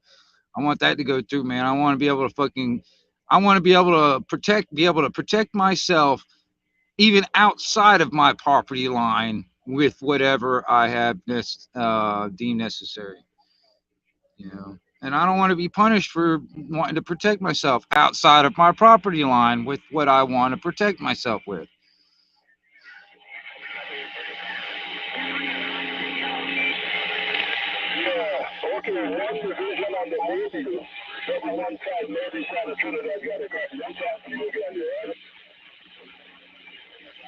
Well, we'll see what happens, Science Fish. Yeah, I heard something about that. I read a story about it. Was it the day before yesterday? So we'll see what happens. And if it goes federal on that end of it, then it's all up to the states when it comes down to individual states and shit, local shit, whatever. But the federal part is the biggest thing, because even what's already state so-called legal, the federals have been fucking with them. So if it goes away federally, the decriminalization altogether, and Yeah. I mean, it would open up a lot of industry also. But the thing is, it's like I always try and figure out the underlying reasoning behind it, because the timing. I mean, of what's all going on and what, like, I mean, seriously, and it's just interesting.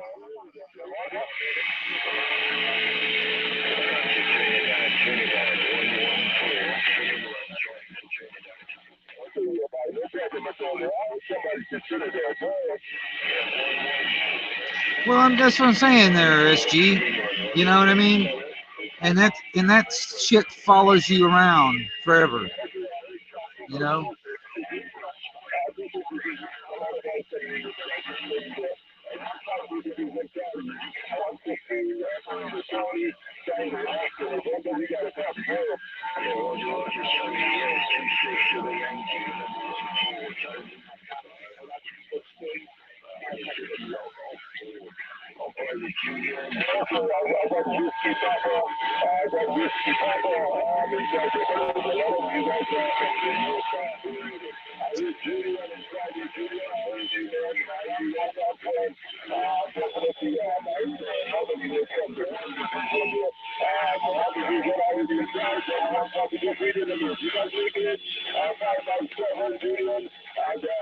Well, see, there you go.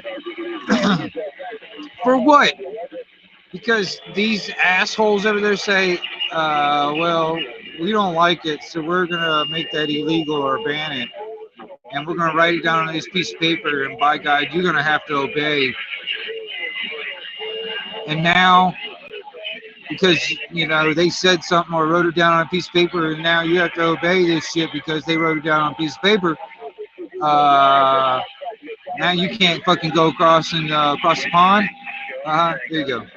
Fucking stupid as shit. Yeah, exactly.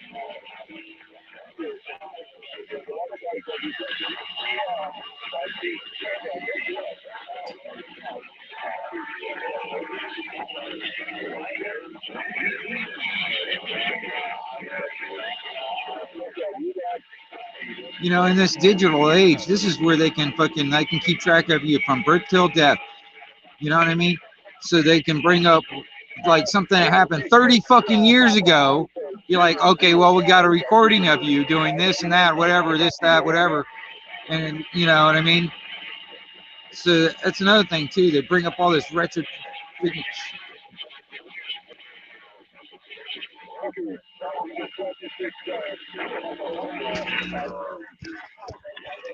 What's going on, SG? Good afternoon. I don't know if I don't expect it's afternoon for you, but not quite. Not quite. No. But yeah, you're so right, man. I mean, things have probably changed, but 25 years ago, I wanted to emigrate to the USA, and I tried, and they were like, "Oh, any, even the slightest," which was what I had, which was a caution for having possession of cannabis, which was a pea-sized bit at the time, just a pea-sized bit, was enough to say no, I couldn't emigrate to the USA. Yeah, you're blacklisted now on. Yeah, I'm sure it's changed, but that's right. I was blacklisted. It was like no chance. Mm-hmm. There was a bunch of us. There was about 5 of us, and we're like, yeah, looking to emigrating. Yeah, let's do it. Yeah, let's have a look at it. And I was like the one that went, I can't do that because of this stupid thing. That is pretty crazy. I've never got over it, to be honest. I don't blame you. You know what I mean? Because, honestly, in some ways, I mean like, someone could have put that in my pocket at any time, really, couldn't they? Yeah. I got I don't know, man. It's something happened back in 1995 or some shit. I don't know what it is exactly. Like a parking ticket or something. I don't know. But for some reason, I did. But for some reason, that pops up if I wanted to like go to a store and buy a gun, and that pops up, and I'm like, and they won't let me get anything. Yeah. it pops up some kind of red flag or some shit like that. And I'm like, what the fuck? I don't even know what it Yeah. is exactly. Yeah, but it's a red flag that appears. Then they go, "Oh, it's just that." Well, no, it pops up where it's like it declines me, What? like, yeah, be able to buy one at a store. Yeah, Wow. yeah. So I was going to say, because sometimes when checks like that are done, what you find is if you don't have anything, well, they're it's like, weird because I mean it was they'll weird go, too. "Oh, you can't not have anything. We'll have Well, to search it's deeper." weird. I went through the whole background check and all that stuff, and I bought one at a what was it, like a Bass Pro Shop or something like that, one of them stores or something, or Walmart or something. I can't remember exactly. Hmm. But and then it was like a few months later, I was wanting to buy another one, and it was basically the same kind of thing, just a different model, and uh, or a different brand or whatever. Mhm. And something pops up like back in 1995. And I Wow. was like, what the hell is that? You know, and then it just like kind of does some kind of red flag thing. Hey. So it just, so I haven't been able to get one at a store ever since, you know, because of that. It's just like something pops up where it just declines me from getting it through the background check. Was it anything to do with filming the police, Wingnut? No, not that I know of anyway. I mean, like I said, it was back in 1995, so I mean, you know, that was when I was traveling around and stuff. It could have been a damn parking ticket or something like that. I don't know. It's something that happened in North Carolina, and I would have to go through North Carolina court systems to kind of like fix it if I wanted to or something. Yeah. Wow. It's a big hassle, man. You know, something that's when it's like I said, that so-called quote unquote permanent record that sticks with you for the fucking your entire life. You know. Yeah. I got what is it? A caution, and cautions were only supposed to stay on our books for like 3 years, and that caution has followed me throughout everywhere. You know, I like pulled over 10 years ago. I haven't been pulled over in many years, but like 10 years Right. ago, and they're like, "Oh, possession of cannabis, yeah." Huh? Right. And I'm like, "Well, when I was 21, yeah." Assholes. Damn. So, all right, now, that Sunfish, you were talking about that stuff, that federal thing too, man. But that, you know, like I said, it's not quite complete yet. You know what I mean? Yeah, I mean, like I the only, read that part, well, do but you there. think a lot of the states and local stuff will kind of like follow suit if that actually goes through? Oh yeah. Well, cannabis is right now. It's a growing thing. I mean, there's tons of businesses right now making millions and millions of dollars a year off of it. You know what? You know what really kind of gets me though? Nancy Pelosi is on board with this shit, so something's got to be wrong. Investment. I think they're probably investing. There's something's When they're got to fully be wrong. invested, then they'll be Well, fully they've behind it, they've you know? already made it to the point where like if they do this, when I was reading this, is they can tax anything that's cannabis related. So Wow. and yeah, anything that's cannabis related, they would put a big tax on it, or like 5 to 8% tax. That's what the they're fuck talking about. for? It's gonna be Well, like the new tax. this It's is gonna the be when like I the when you new, start reading the legislation, part of the stuff that they were talking about, like for instance, what they're claiming that some of the monies that they use for the tax will be able to, like, if you were wanting to do like open up a cannabis related like store, you can actually get some kind of loans, and that monies that was used for the tax will be used for the loans to open up like a cannabis related type of a store or business. That's what some of the stuff that I was reading up on some of the Well, legislation. that's They were fucking dumb. yeah, Go ahead. because some of the licenses for to do that are millions of dollars. At the moment, yeah. That's the thing. It's like here in Florida, I was talking about. It's like, you know, there's very few when it comes down to just growers. Period. Like for medical stuff, because they've Yeah. limited it down to like very few. And then on top of that, you had to like have so many years of horticulture and all this other crap, and You have to be like just certified, verified, blah blah blah, whatever. And yeah, it's just it's still regulated on that level. You know what I mean? So it does make it kind of harder for, like, what it needs to be, in my opinion, is just normalized like parsley. Not necessarily legalized, just normalized. You know what I mean? Because Well, there's certainly, we call that decriminalized. yeah, decriminalizing it, basically. Yeah, where you can just grow it in your yard like parsley. You know what I mean? It's not a harmful thing. You know what I mean? It has many uses, everything from medicinal to recreational, and then on that level, and then you get into everything else, like the textiles, fuel, That's what I uh, was about to um, mention. The um, fact Yeah, of what you they're gonna can treat do it with like that stuff tobacco and is alcohol. endless. yeah. I mean, They're even gonna like treat it just like tobacco and alcohol. right. I mean, and I've even seen like people mixing it in with concrete. You know what I mean? As like a Mm. part of a binder, in a sense. So it's there's a lot of different things that could be done, and the industry, the jobs that would be created if they just get out of the damn way. You know what I mean? Yeah. That kind of thing. I mean, what about the industries that were there when they criminalized it in the beginning? Like Yeah. Model T Ford was built with panels that were made out of it.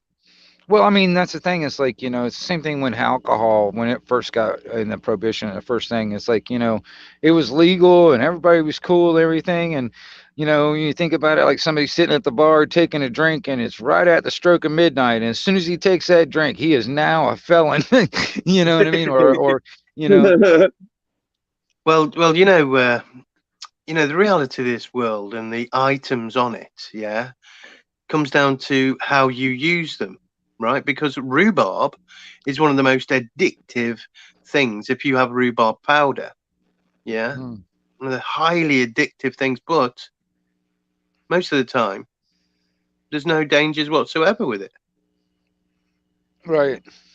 Yeah, so what, you're gonna like outlaw rhubarb because somebody can do something with it at some point? Well, no, they haven't done that because it's fucking stupid. Yeah, it's a coulda. He coulda. Yeah, Coulda, I woulda, mean, shoulda. Yeah, we'd be here all day, wouldn't we? it's just like sugar. Sugar's addicting. Yeah, Yep. and if you if you heat that, you can melt a lot of things Yeah, yeah. because sugar burns quite hot and it caramelizes. You know, so that's dangerous. Maybe we should get rid of sugar. Actually, it's one of the biggest killers, of course, isn't it? Sugar. Well, it is one of the. Well, I'm gonna tell you this, man. When it comes down to me, the most addictive drugs that I take is caffeine, sugar, and nicotine. And Yep. those three drugs Hmm. really are really, really hard for me to kick. You know what I mean? Yeah, I've done it a few times, but I haven't. I come back, and I've been doing the nicotine regularly, actually, and it does make me ratty. You know. well, you know, I can almost definitely force myself to stop if I have to, but it's just those few weeks, at the beginning, kind of getting, acclimated. That's when I'm like I can very smoke edged. for like half of the month. The other half is like, nope. But I'm not a very pleasant person to be Yeah, I around was about to for say those. so. I was like, I bet I'm you're not a certainly not pleasant person pleasant at when all. I am giving up. Hell no. Yeah, that's the That thing. detox period is not a pleasant. Yeah. Fuck I've that. done cold turkey, and I know it can work. It's Mm. just um, staying off, completely off, because it's like recovering alcoholics. Once you're a recovering alcoholic for the rest of your life, basically. Because I mean, you're that one drink away from jumping back off the wagon, that kind of thing. And That's what addiction is, isn't it? yeah, yeah, Whatever it is. yeah, yeah, exactly. I mean, that's what got me. I mean, I quit smoking cigarettes and tobacco for like 4 years, and then I was working in a bar as a bouncer down here on the beach, and they smoke inside, and it's like smelling all that secondhand smoke all night and all that stuff. I didn't really, I did think about it, but I didn't really pay attention. But there was one night I went out to one of the convenience stores to get me a drink, and I came out of that store and I didn't even realize it. But after I got out of the store, I had a drink and a pack of cigarettes in my hand. I didn't even realize I bought the dang things, man. It was like reflex. Oh, I tell you what, before now, I've actually gone and bought cigarettes when I was giving up. I've sparked it up, and I've gone, what the fuck? I know, you catch yourself at the last minute. I'm like, what the hell am I doing? Do I inhale then or not? Do I throw it? I'll inhale. Yeah, well, that's how it gets you. That's how it gets you back. That's how it got me back, actually. Yeah. That's exactly what I did. Exactly what I did. And yep. I remember many times, certainly with cigarettes, it was so difficult to say no to people who were offering me them as well. Well, you know what? I actually enjoyed, when somebody because I used to live in different cities around the country and stuff, and a lot of people that would bum cigarettes off you or something like, can I get a fag off you, that kind of whatever, as you say in England. But I'm just like, the thing is like I used to enjoy. It's like, no, man, I don't smoke. I used to enjoy saying that, but because I felt good about it. At the time, when I was able to say, no, I don't smoke, man. I don't smoke. I felt actually pretty good at that. It's like now I'm back doing this damn same again and everything. And these things to me, I don't really, because I'm around it all the time, so I don't. The smell of the cigar that I smoke don't bother me, but other people don't like it because it's nasty. I love cigars. It depends, you know what I mean? Cigars. Yeah, I mean, there's some. It depends on where they are, but I mean, it's like to me, I'm around it all the time. It's not. I'm kind of used to it, I guess. But then, I mean, I got a buddy of mine. He thinks it's nasty as hell. He doesn't want even me getting in his truck and take a ride with him or anything like that because I stink, I remember working as a what we called a YTS, which I was like 17, a lowly employee at GEC, and we could smoke on all the floors in the offices and everything. And I took in a big cigar and I smoked this big cigar, and this woman took a massive offense to it, but everyone turned around and said, tough, because we could smoke. And so I did that for like a week, just every day, one cigar, like, along with the cigarettes and that, but one cigar just to do her head in. These are the ones that I've been smoking. They got like these wooden tips on them, and these the tips on them, they got like a sweet like taste to them. I have never seen that shit before. Yeah, are those the Jazz? No, these they're called. Oh, okay. Oh, Jules. Okay. Pretty sweet. Havana Tampa puts them up. But unfortunately, they're not big enough for me. I have to have those big, thick, long cigars. Oh man, just for the hell of it. The thing about these things, they tend to go out on you every once in a while. So it's like they last a little longer just because you got to light it every once in a while. They need to go out every now and again. Yeah. Now, I was given a cigar by someone once. They're like, I went, do you want a cigar? And he went, no, that's shit. Let me give you a cigar. And it went through about, I don't know, a dozen different tastes. Yeah. Like, he was like, can you taste the cherry? Can you taste the... Oh, it's just endless different tastes. It was awesome. What's messed up is like this particular one that I smoke. There's only 2 stores around me that sell them. One's about like 15, almost 15, a little over 15 minutes away to get to that store. That's the closest one. The next closest one is 35 minutes away. So it's like I gotta go all over freaking all over the place and get stuff, man. If people are like, one store's out, I gotta go to the other one. There's only 2 of them. And it's like they used to sell them all over the place, but they stopped. I don't even remember the nearest tobacconist because they got rid of them in the last few years. Yeah, well, that's another thing too. Like just a regular pipe store, or a tobacco Yeah. store or something like that. That's actually, uh, it's getting rare. There used to be a few. Like there was one in they got these malls and stuff, these big shopping centers and stuff. And they used to have one in there, but that closed down. And I was talking about that You're in the the other wrong day. state. Say what? You're in the wrong state. Hmm? I said anarchy's in the wrong state. Well, Florida. Well, yeah, I guess. I mean, I like Florida though. I always gravitate back here for some reason. Something keeps on gravitating me back. Well, like Well, here I in know one thing. Texas, If I'd have emigrated, God knows where I would have ended up. Oh yeah. yeah. Oh, I would have had no idea where to go. They're like, so where do you want to go? I'd have been, There's a lot. It depends on what you wanted. Depends on what you wanted. I good mean, weather, but well, not yeah. California style weather.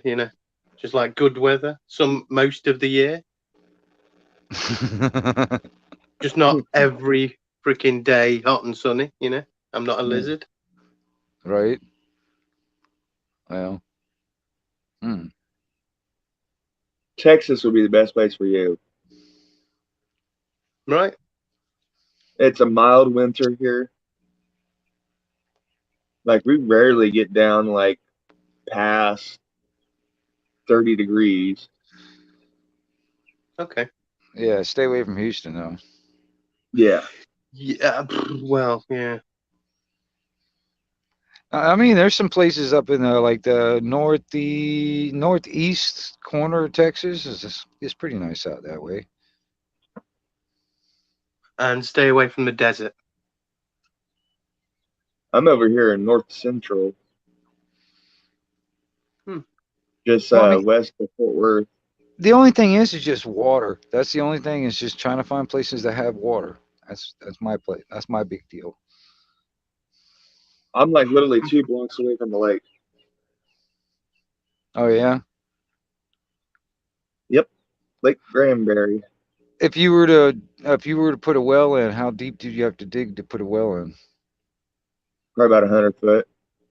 Really? Okay. Well, that's not too bad. No.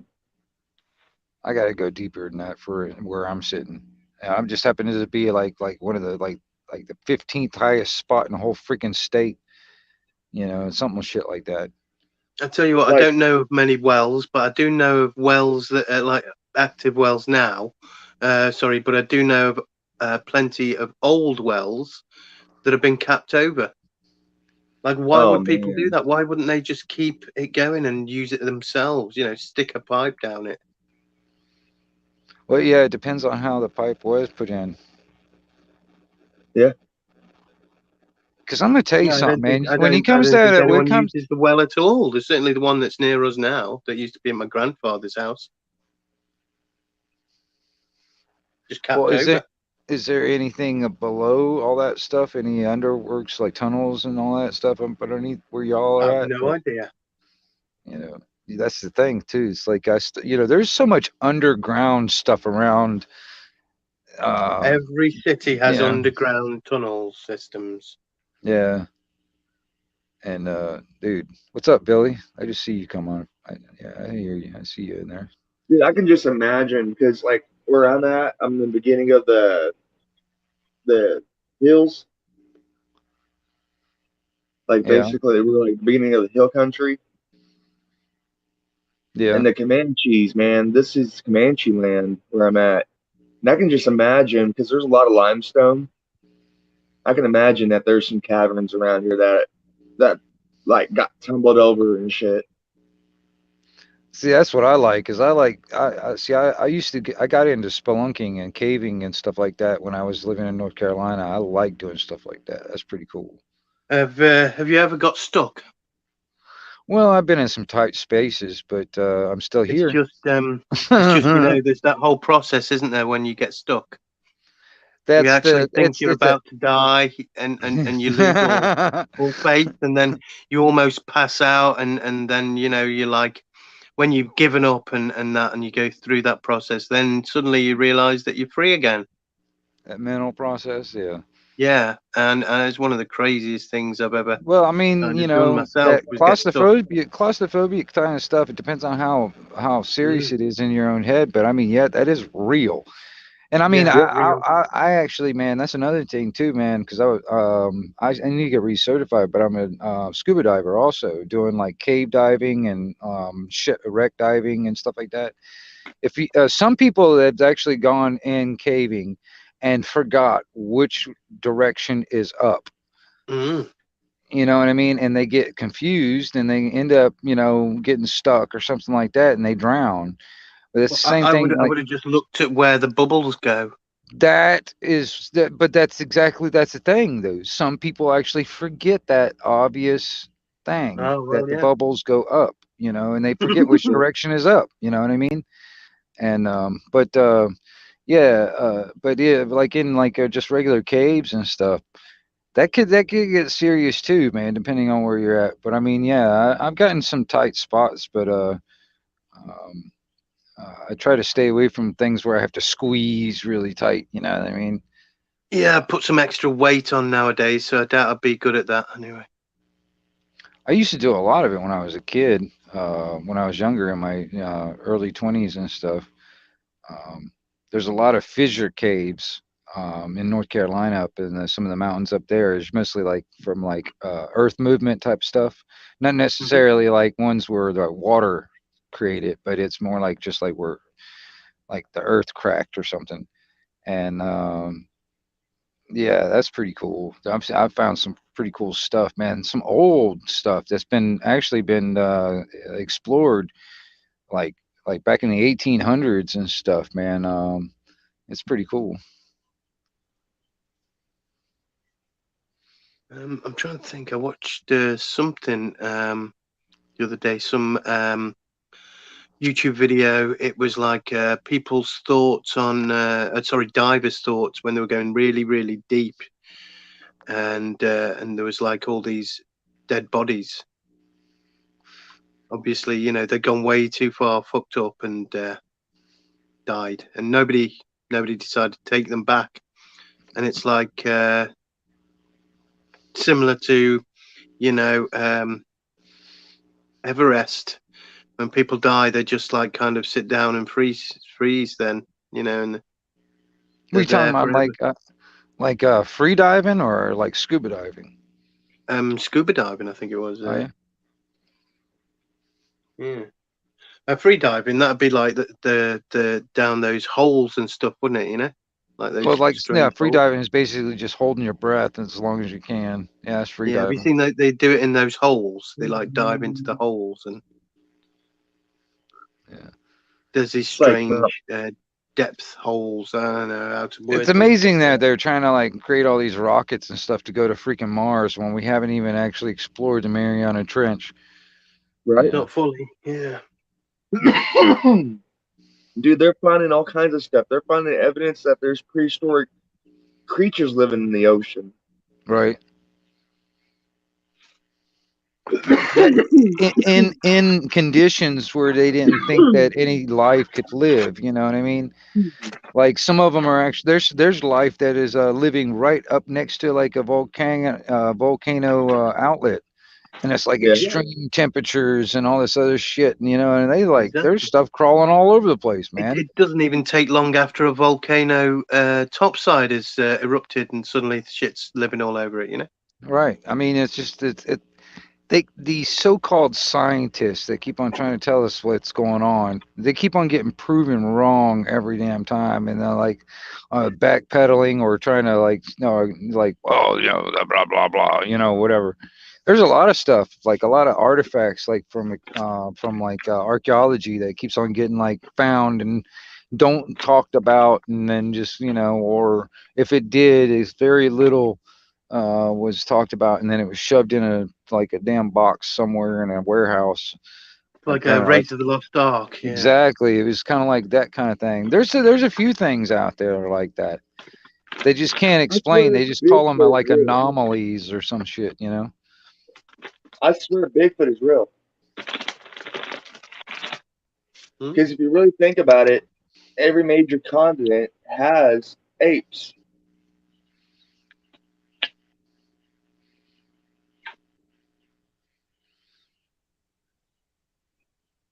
I mean,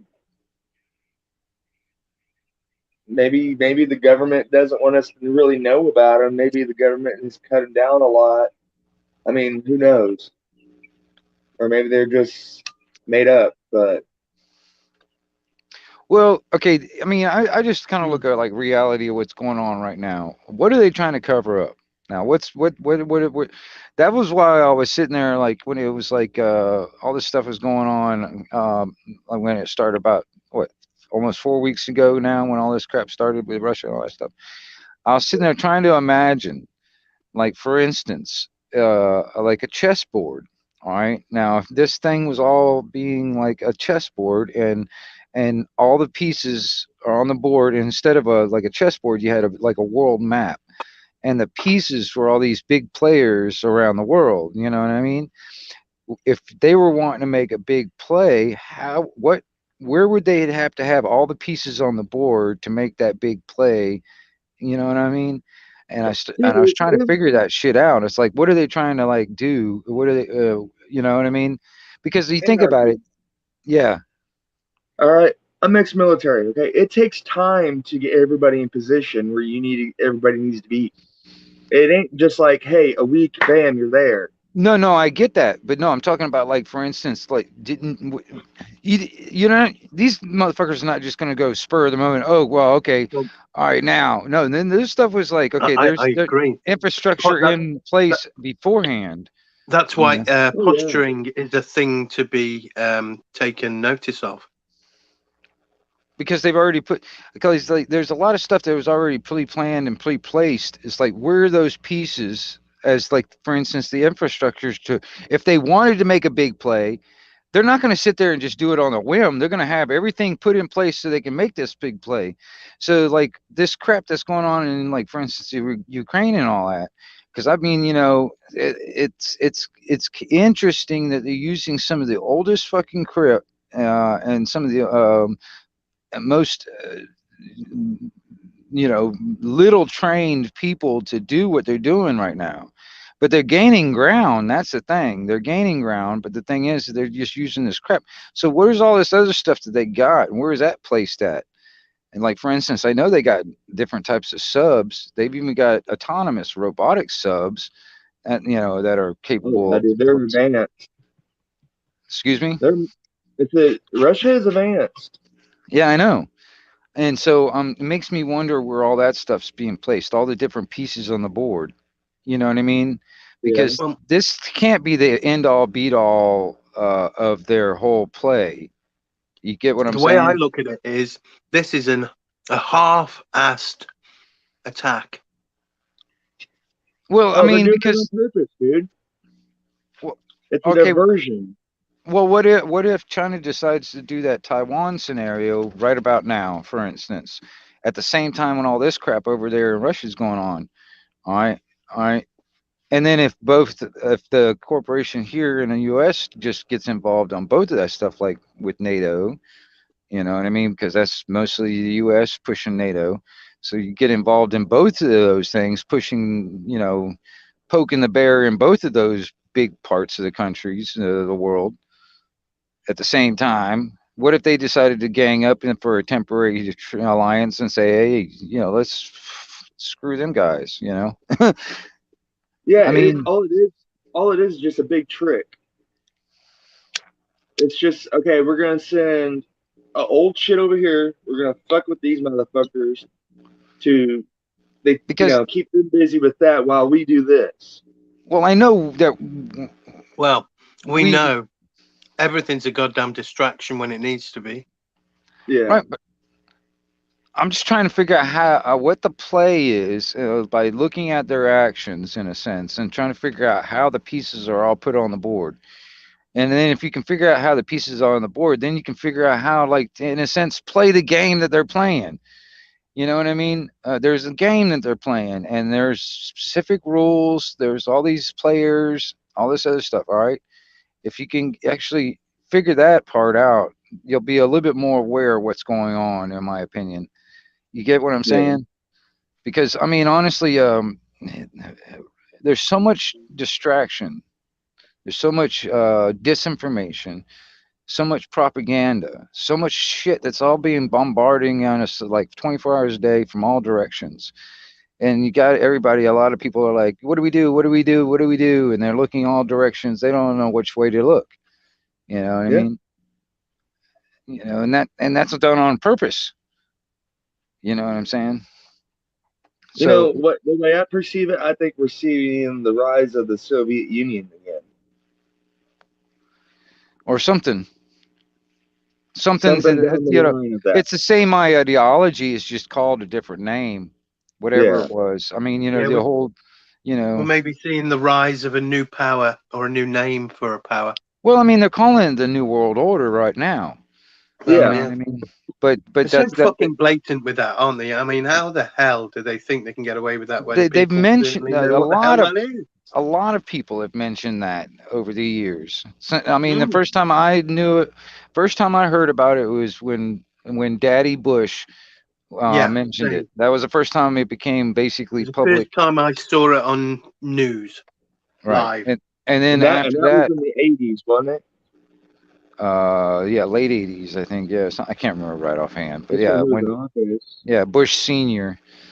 Yeah. Um, but yeah, but even then, it's like it surprised me. It's like I was young at that time, but I mean, I'm telling you, it surprised me that people actually voted for him to be in. And he was the head of CIA at one time, and that he was the head of CIA back when Kennedy got shot. See, I think. But back when he said that, right, for me, a new world order really meant a nuclear attack which created a new order of people who were the prominent and dominant ones over the rest of them.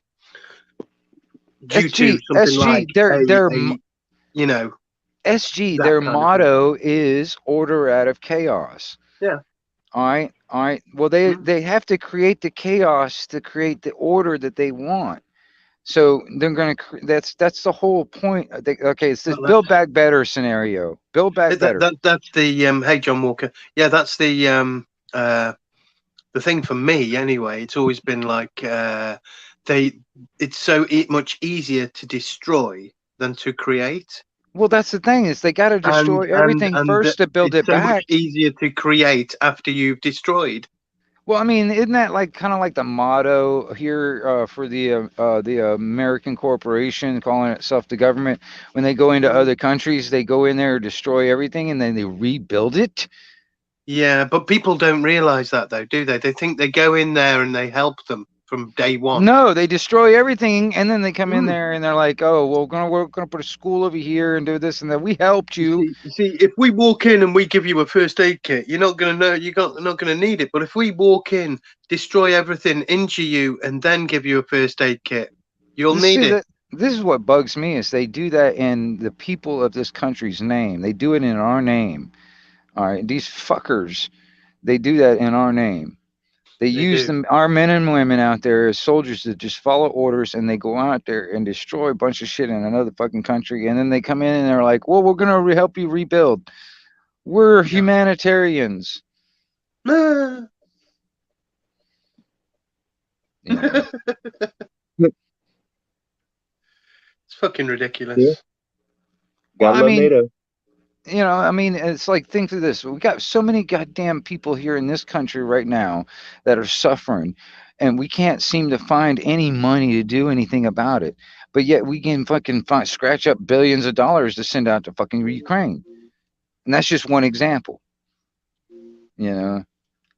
Old people can't get their medicine. Yeah. This is another thing too that bothered me. It's like Biden was sitting there talking about like he was praising all the civilians taking up arms and fighting against Russia and stuff, but yet at the same breath he's wanting to fucking take all the fucking weapons away from all the people here in America. Yeah. Sorry, it's fucking ridiculous. You know what I'm saying? Mm. No, I know. Oh, you don't need all them weapons. You can just use a shotgun. You just need a shotgun. Yeah. Hell, we don't even have many weapons over in this country, but they're taking away our crossbows. They're doing that. Yeah. Really? Yeah. They're trying to. Yeah. There was some. What was it? Tell them the story, because I knew a little bit about it, but I can't remember. Tell them the story there. Well, I mean, it's pretty simple. They've decided that crossbows are going to be banned because there was a guy who got into the Buckingham Palace grounds in London, and he had a crossbow on him. He didn't do anything. He didn't do anything at all, but he was in the grounds and he had a crossbow. So that's enough reason for them to ban crossbows. No, it's not, but they are doing. That is so stupid. Yeah.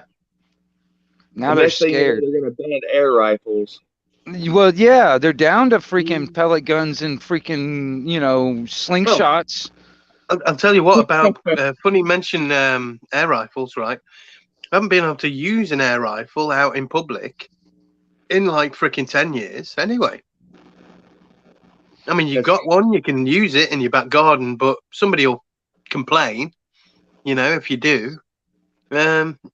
Nobody wants to give you permission to use your air rifle on their land either, so where can you use it? See, that's crazy. Like, here in America, I can be in my backyard shooting my bow, or be in my backyard shooting my BB gun, and my next door neighbor will come up and talk to me while I'm doing it. Right. Yeah. I'm actually going for something which isn't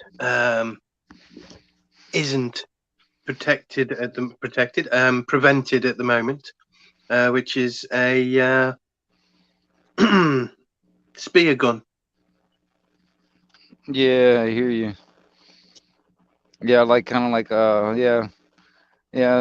go for a spear gun. Yeah, I can show this though.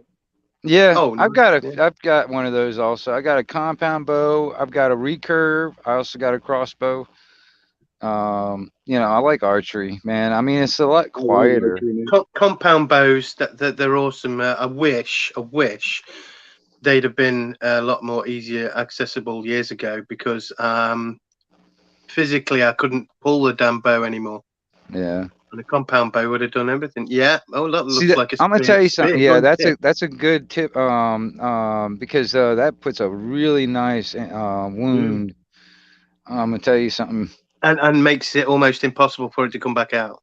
There's also these they don't have a blade on them. It's just a straight tip though, but they're highly tempered. They're called a bodkin tip. These things, man, will go through armor and go through, like, you know what I mean? That's enough. They go through like a regular military helmet. It'll go through that sucker. It's like that right there. Damn. Yeah, something like that. Yeah, it's almost, yeah. The very tip. You see how it's shaped? It's got that, it's like beveled almost. It's like the whole thing is like that. And it's tempered. Can you imagine like having, say, going the whole Evil Dead route, and suddenly you've got all your shit in your car, all of it, and you go back a few hundred years? Can you imagine what kind of shit you'd be able to show the people back then? Like, you've got a crossbow. Let's take a look at this.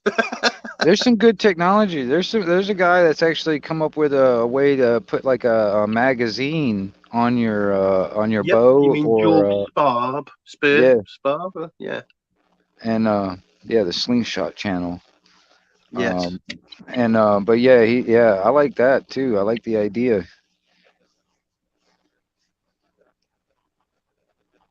I thought about that because on my compound bow, that would be a nice addition to that. Look how punished that thing is. Yeah. Yeah, because I've been getting into these. I like these.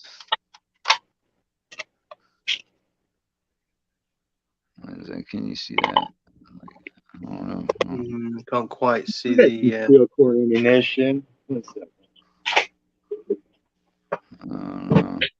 Focus. That Focus. steel case. It doesn't want to focus. What's that jacket that's on it, by the way? Just out of interest. It's just a Full Metal jacket. Yeah. 7.62 by 39. That's an AK-47 round. Yep. Look at you all dropping your bullets everywhere. I just I'm just dropping them everywhere. Yeah, I'll just put that anywhere. Here, I'll just throw that over there. You know, I'll find that later, wherever it went. There's a lonely round somewhere on this table now. I can't find. Anyway.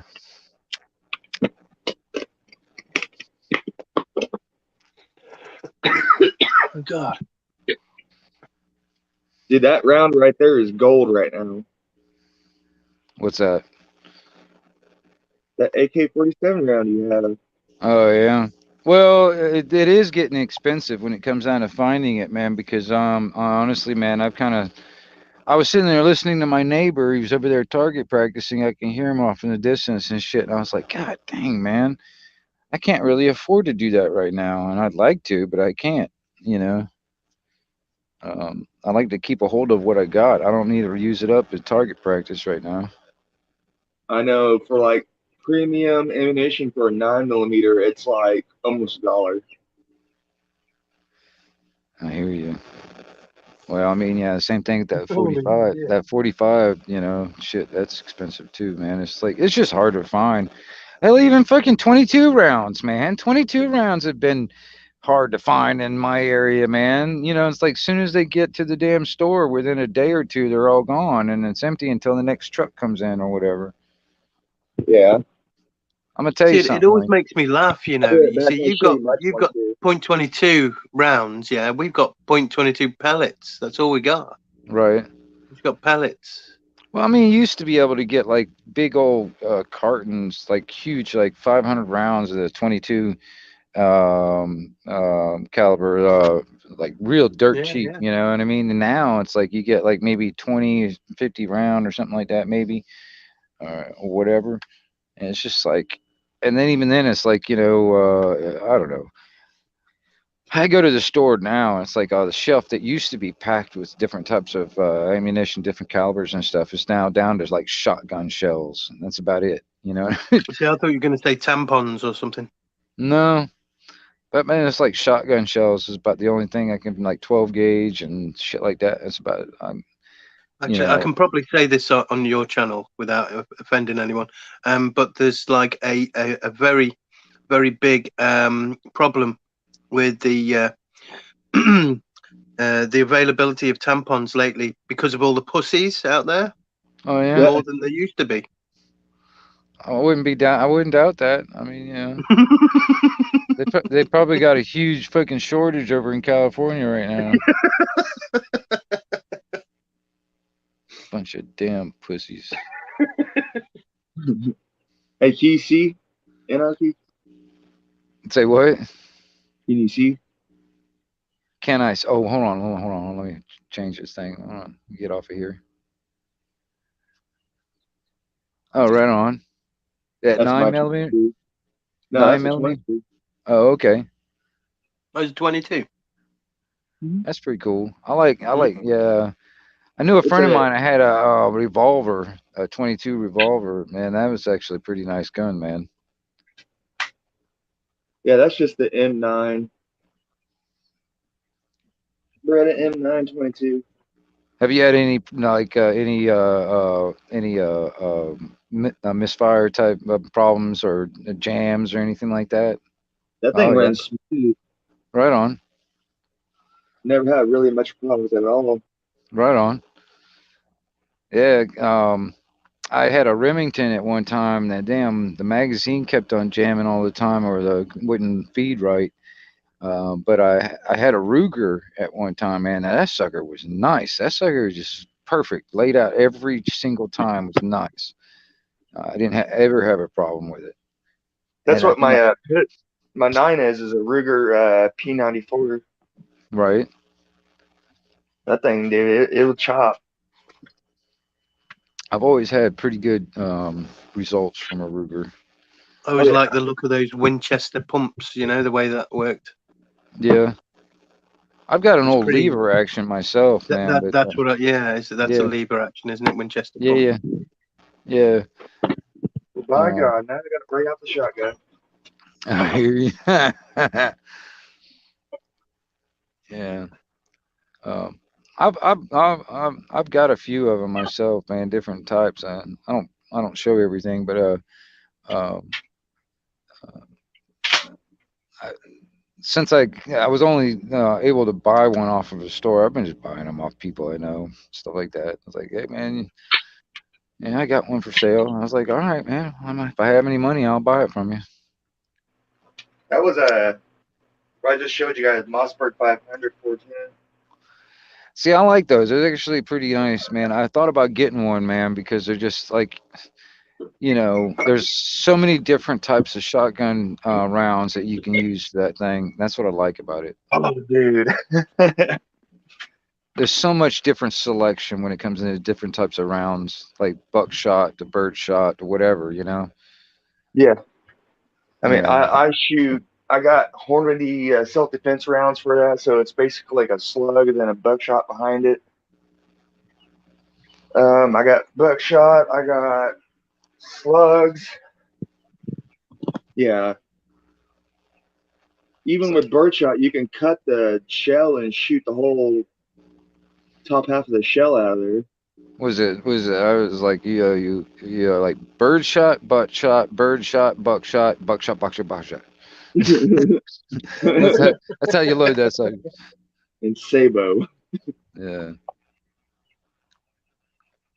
Well, a lot of people don't know that. Like, you could take an arrow and cut off the fletching on it, and then take it and shove it in the barrel of a shotgun, take the shot out of it. Like on a 410, you could take the shot out of there and just leave that wad in there. Yeah. And shove that arrow in there and shoot that arrow. All right. That's fun as shit. Yeah. Okay. Yeah. I made a damn. Took a slingshot. I made that to where I can actually shoot arrows out of my slingshot. That's awesome. I haven't really made any yet, but I've got all the stuff for it. But I was taking just the fiberglass, tent poles, the ones that you like put a bunch of them together or whatever, and you make a tent pole or whatever. They're the same length as a regular my crossbow bolts. So I was gonna make crossbow bolts out of those, just regular tent poles, because they're fiberglass tent poles. Hell yeah. Put some fletchings on it, sucker, man, and an arrow tip. Be good to go. Hell yeah.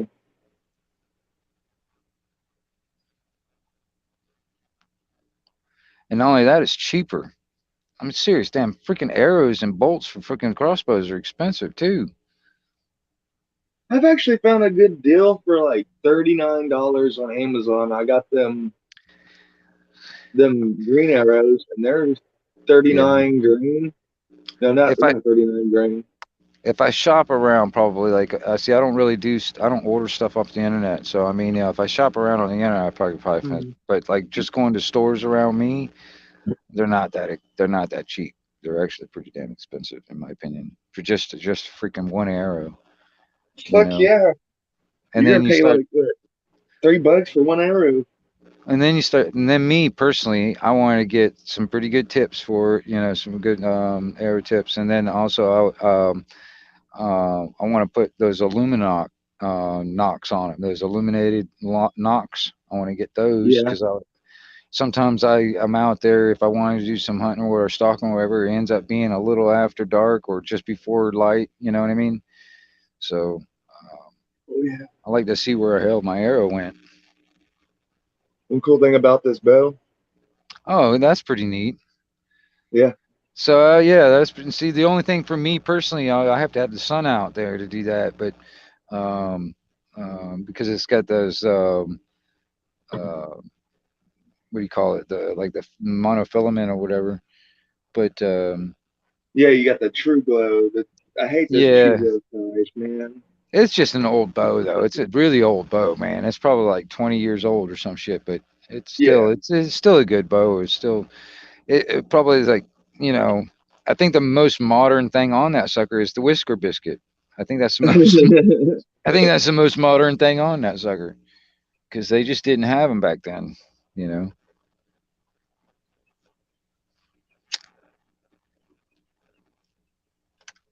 Yeah, I It just always got that. astounded me about how they supposedly came up with bow technology across the world in different places.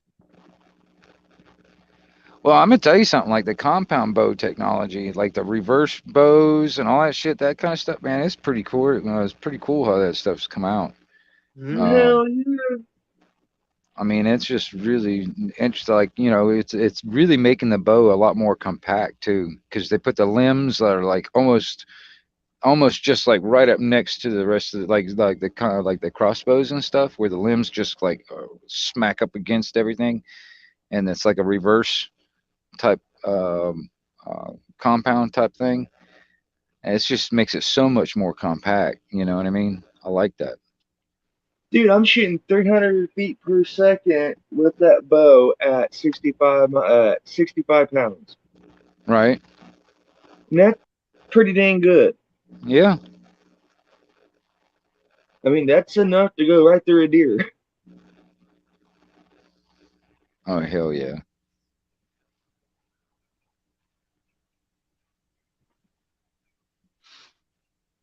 I mean, you got to Well, configure weight to.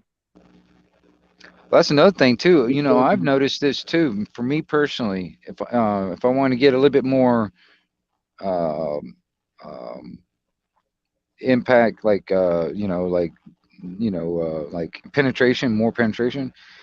If Yeah. my arrow is a little bit longer and a little bit heavier at the tip, boy, that sucker just digs into that sucker, man. It goes deep. Yeah.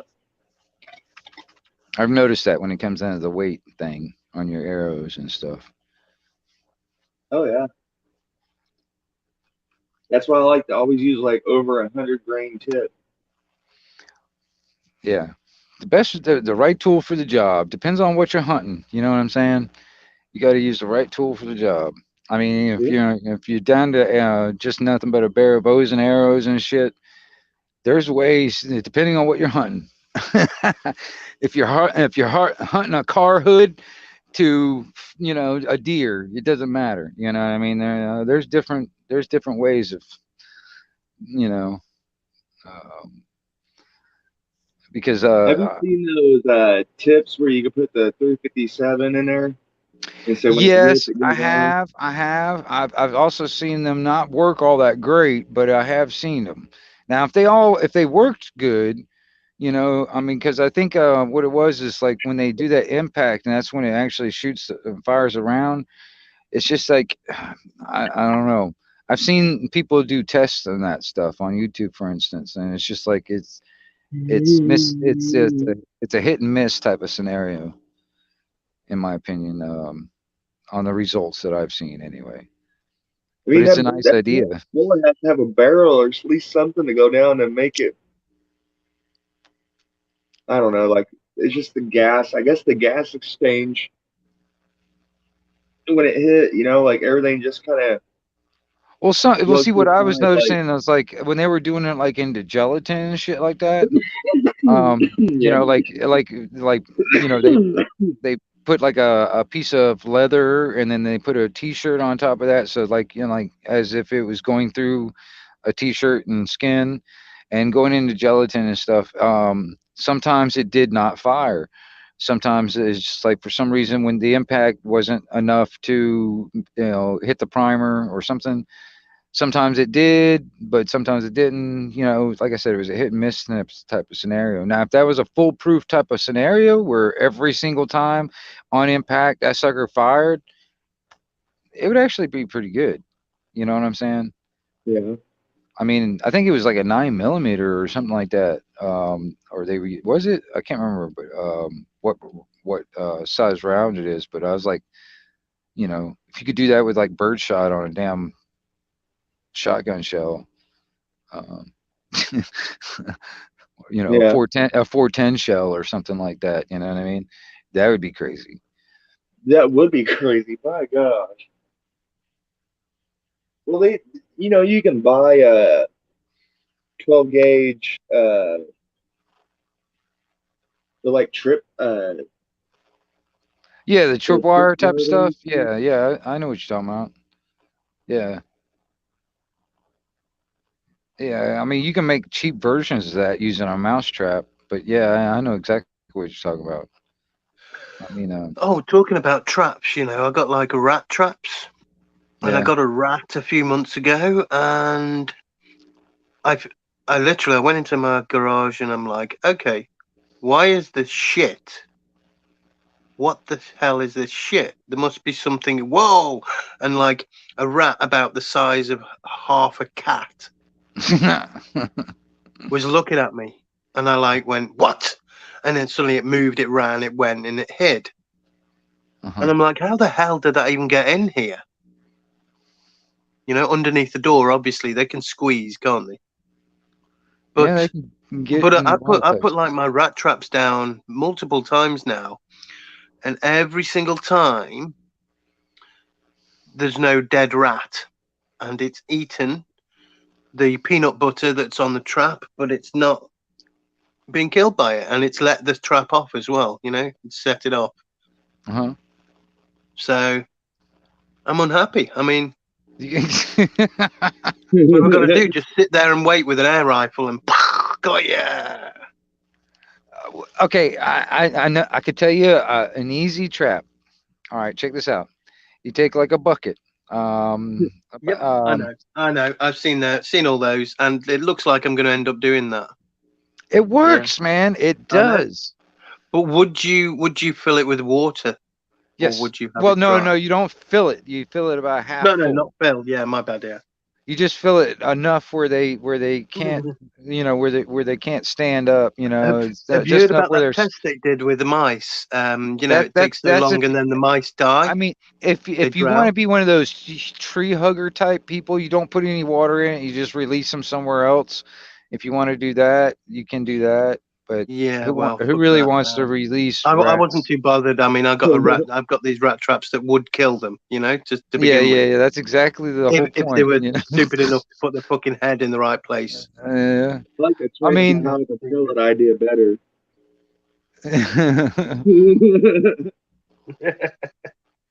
I mean, you could get all like snipered out with like night vision and shit, and sit out there with a BB gun and pick these suckers off at midnight. I can just see it as like decked out BB gun, like an AR with thermal. Like a P90 BB gun. Sitting out in the back garden with a ghillie suit on, looking like a bush. I can imagine the Mission Impossible music now as well. Right? Yeah, exactly. Yeah, exactly. Yep, rolling around and stuff. Yep.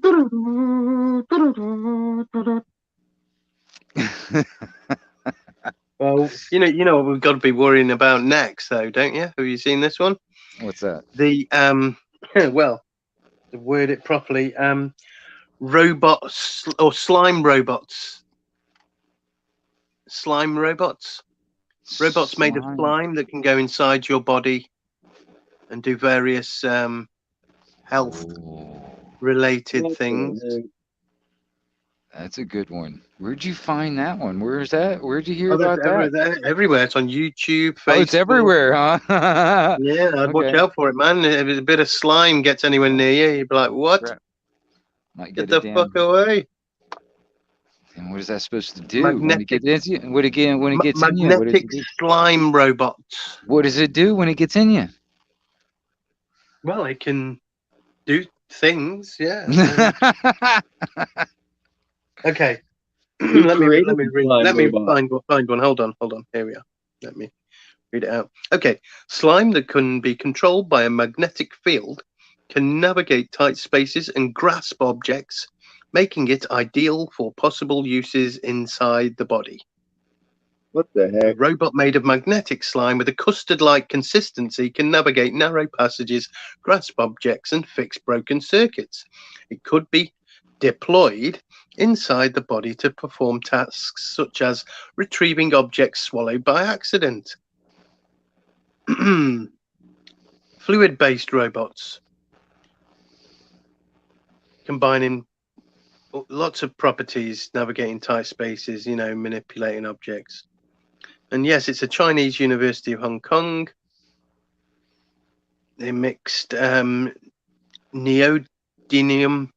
magnet particles with borax Okay. and polyvinyl alcohol to form a slime that can be controlled. It uses magnets to control it. Use magnetic waves to control it, though. What a wonderful 'cause- world 'cause- we're living in.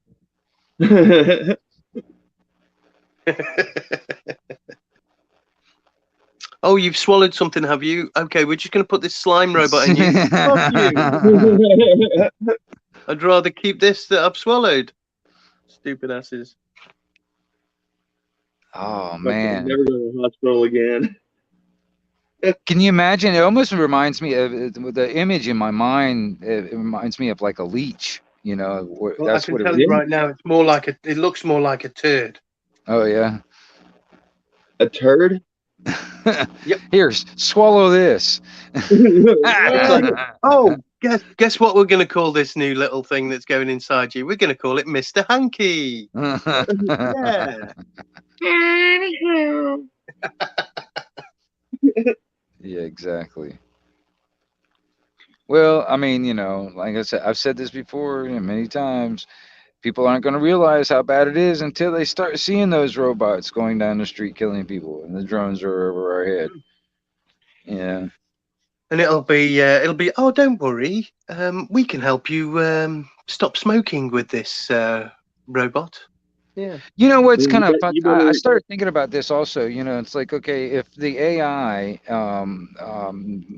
went into like this the artificial super intelligence and became aware of itself and became basically alive, all right, and it's just sitting back and waiting and looking or learning and stuff like that at the moment. All right.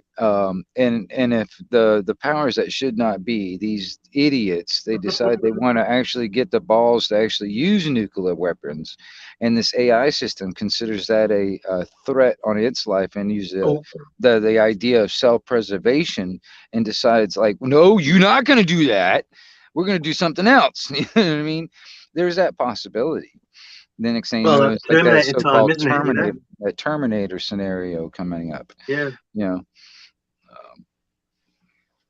What is it?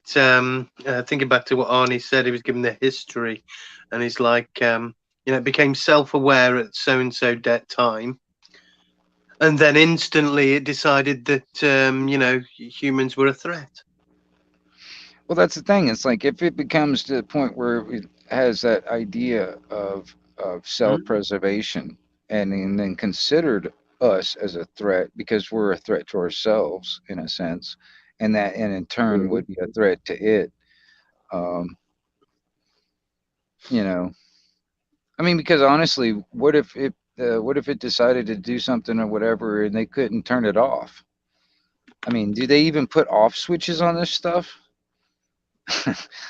I'm sorry, but any AI should be confined to its specific creation place and should be born with a proverbial gun pointed at its temple. I'm just saying, if that day comes, go to your nearest salvage yard and get the biggest fucking magnet you can find. Yeah, Yep. Like get that part excavator with a big old magnet on it. a good crusher. Yeah, the crusher too. Shredder. You know what I mean? Just throw it right in there.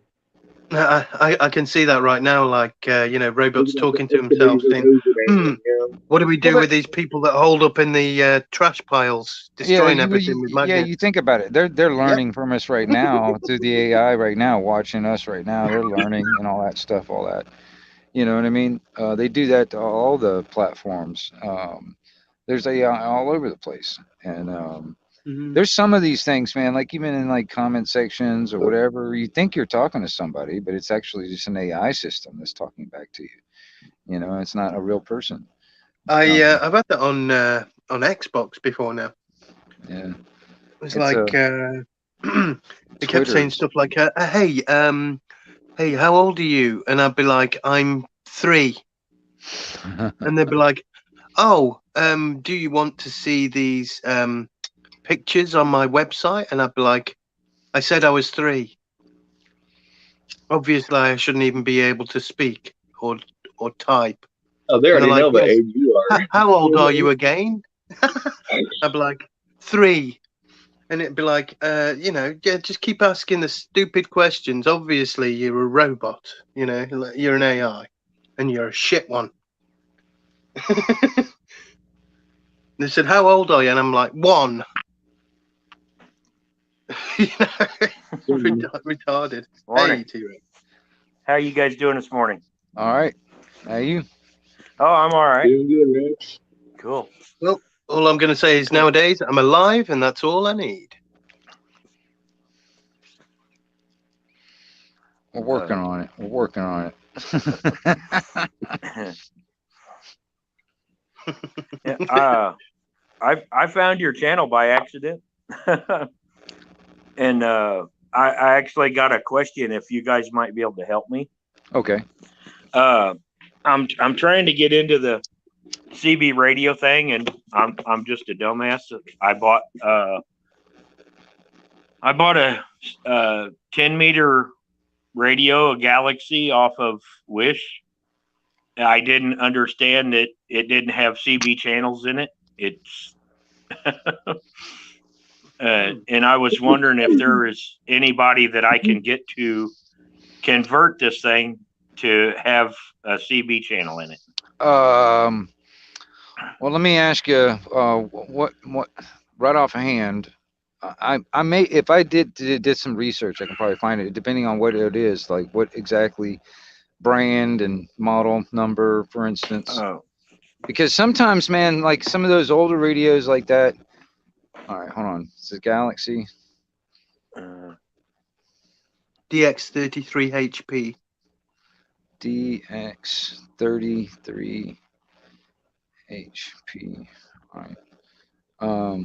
I could probably do some research, but the thing is, man, there's a good possibility you can probably even find something on YouTube, for instance. If you were to type in like Galaxy DX33 HP mods or frequency expansion as keywords or whatever, something probably might come up. A lot of times, like especially like those Galaxies and stuff, all it is like a little jumper wire. It's just a little wire that's soldered to one end to another, and that's it. All it is on a board. A lot of times, that's all it is. Sometimes it's a resistor that just needs to be removed, and that will expand the frequency range. Some on those old on the 10-meter radios. Like for instance, the Striker here.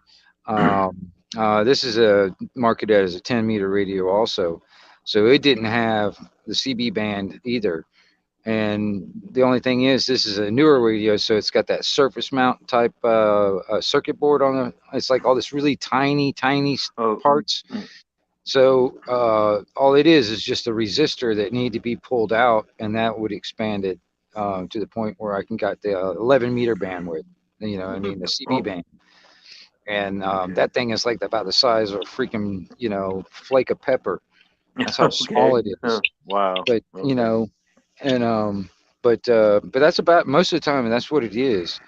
And like I said, there's probably a few other places like was it cbtricks.com, if I'm not mistaken.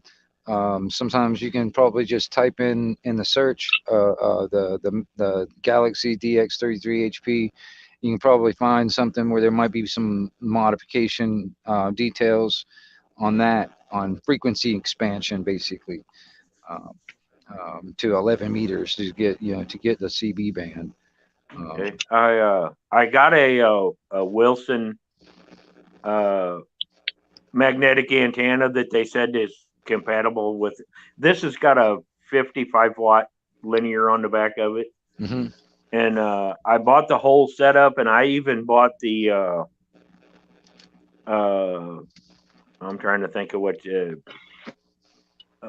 term is. It's a meter that you can tell how much it's putting out and everything. Right.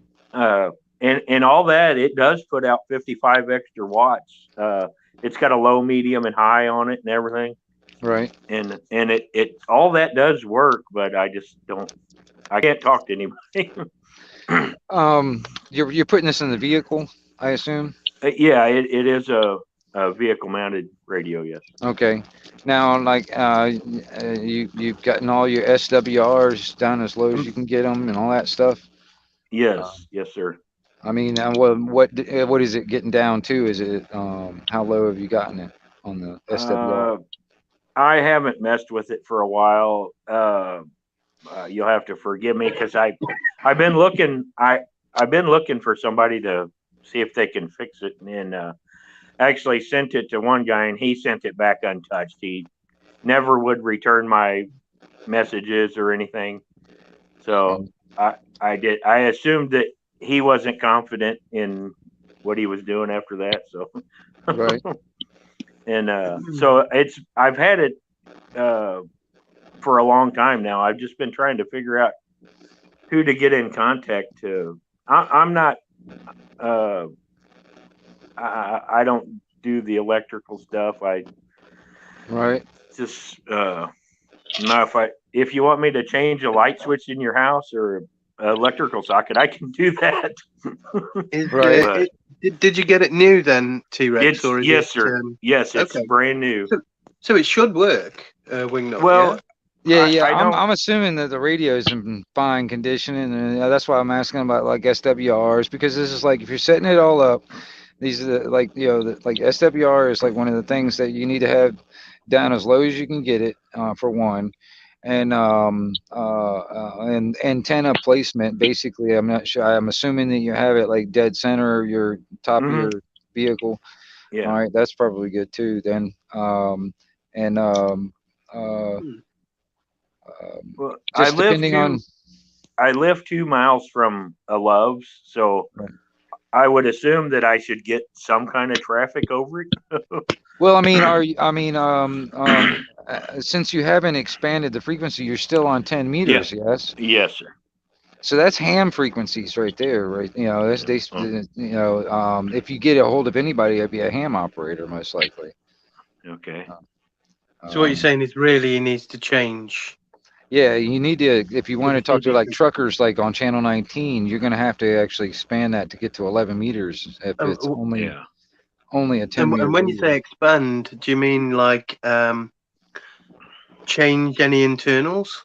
Well, that's what I'm saying. It's like a lot of times it's probably on that Galaxy, if I'm not mistaken. If it's probably a Uniden circuit board. Probably like a diode and a resistor. Well, I can't remember exactly right offhand. I'd have to go back and look at it and probably do some research myself. But it's probably all it is on the back side of the circuit board. Is basically all it is going to be is like a jumper wire. It'll be just one wire that'll be soldered to one point on one part of the board and then onto another point, and that'll be it. And that'll open it up to the point where you can get to the CB band, the 11 meter bandwidth. I just can't remember right offhand. Sometimes that's how simple it is. You know what I mean? That's the one I got. Oh no! Yeah, okay. right on. See, those are good for emergencies. It only does AM. And that's just regular CB band type stuff. That's good for emergency. It's better than nothing. Now, when it comes down to the antenna, the better the antenna and the higher up you get, the more that little walkie-talkie will work better.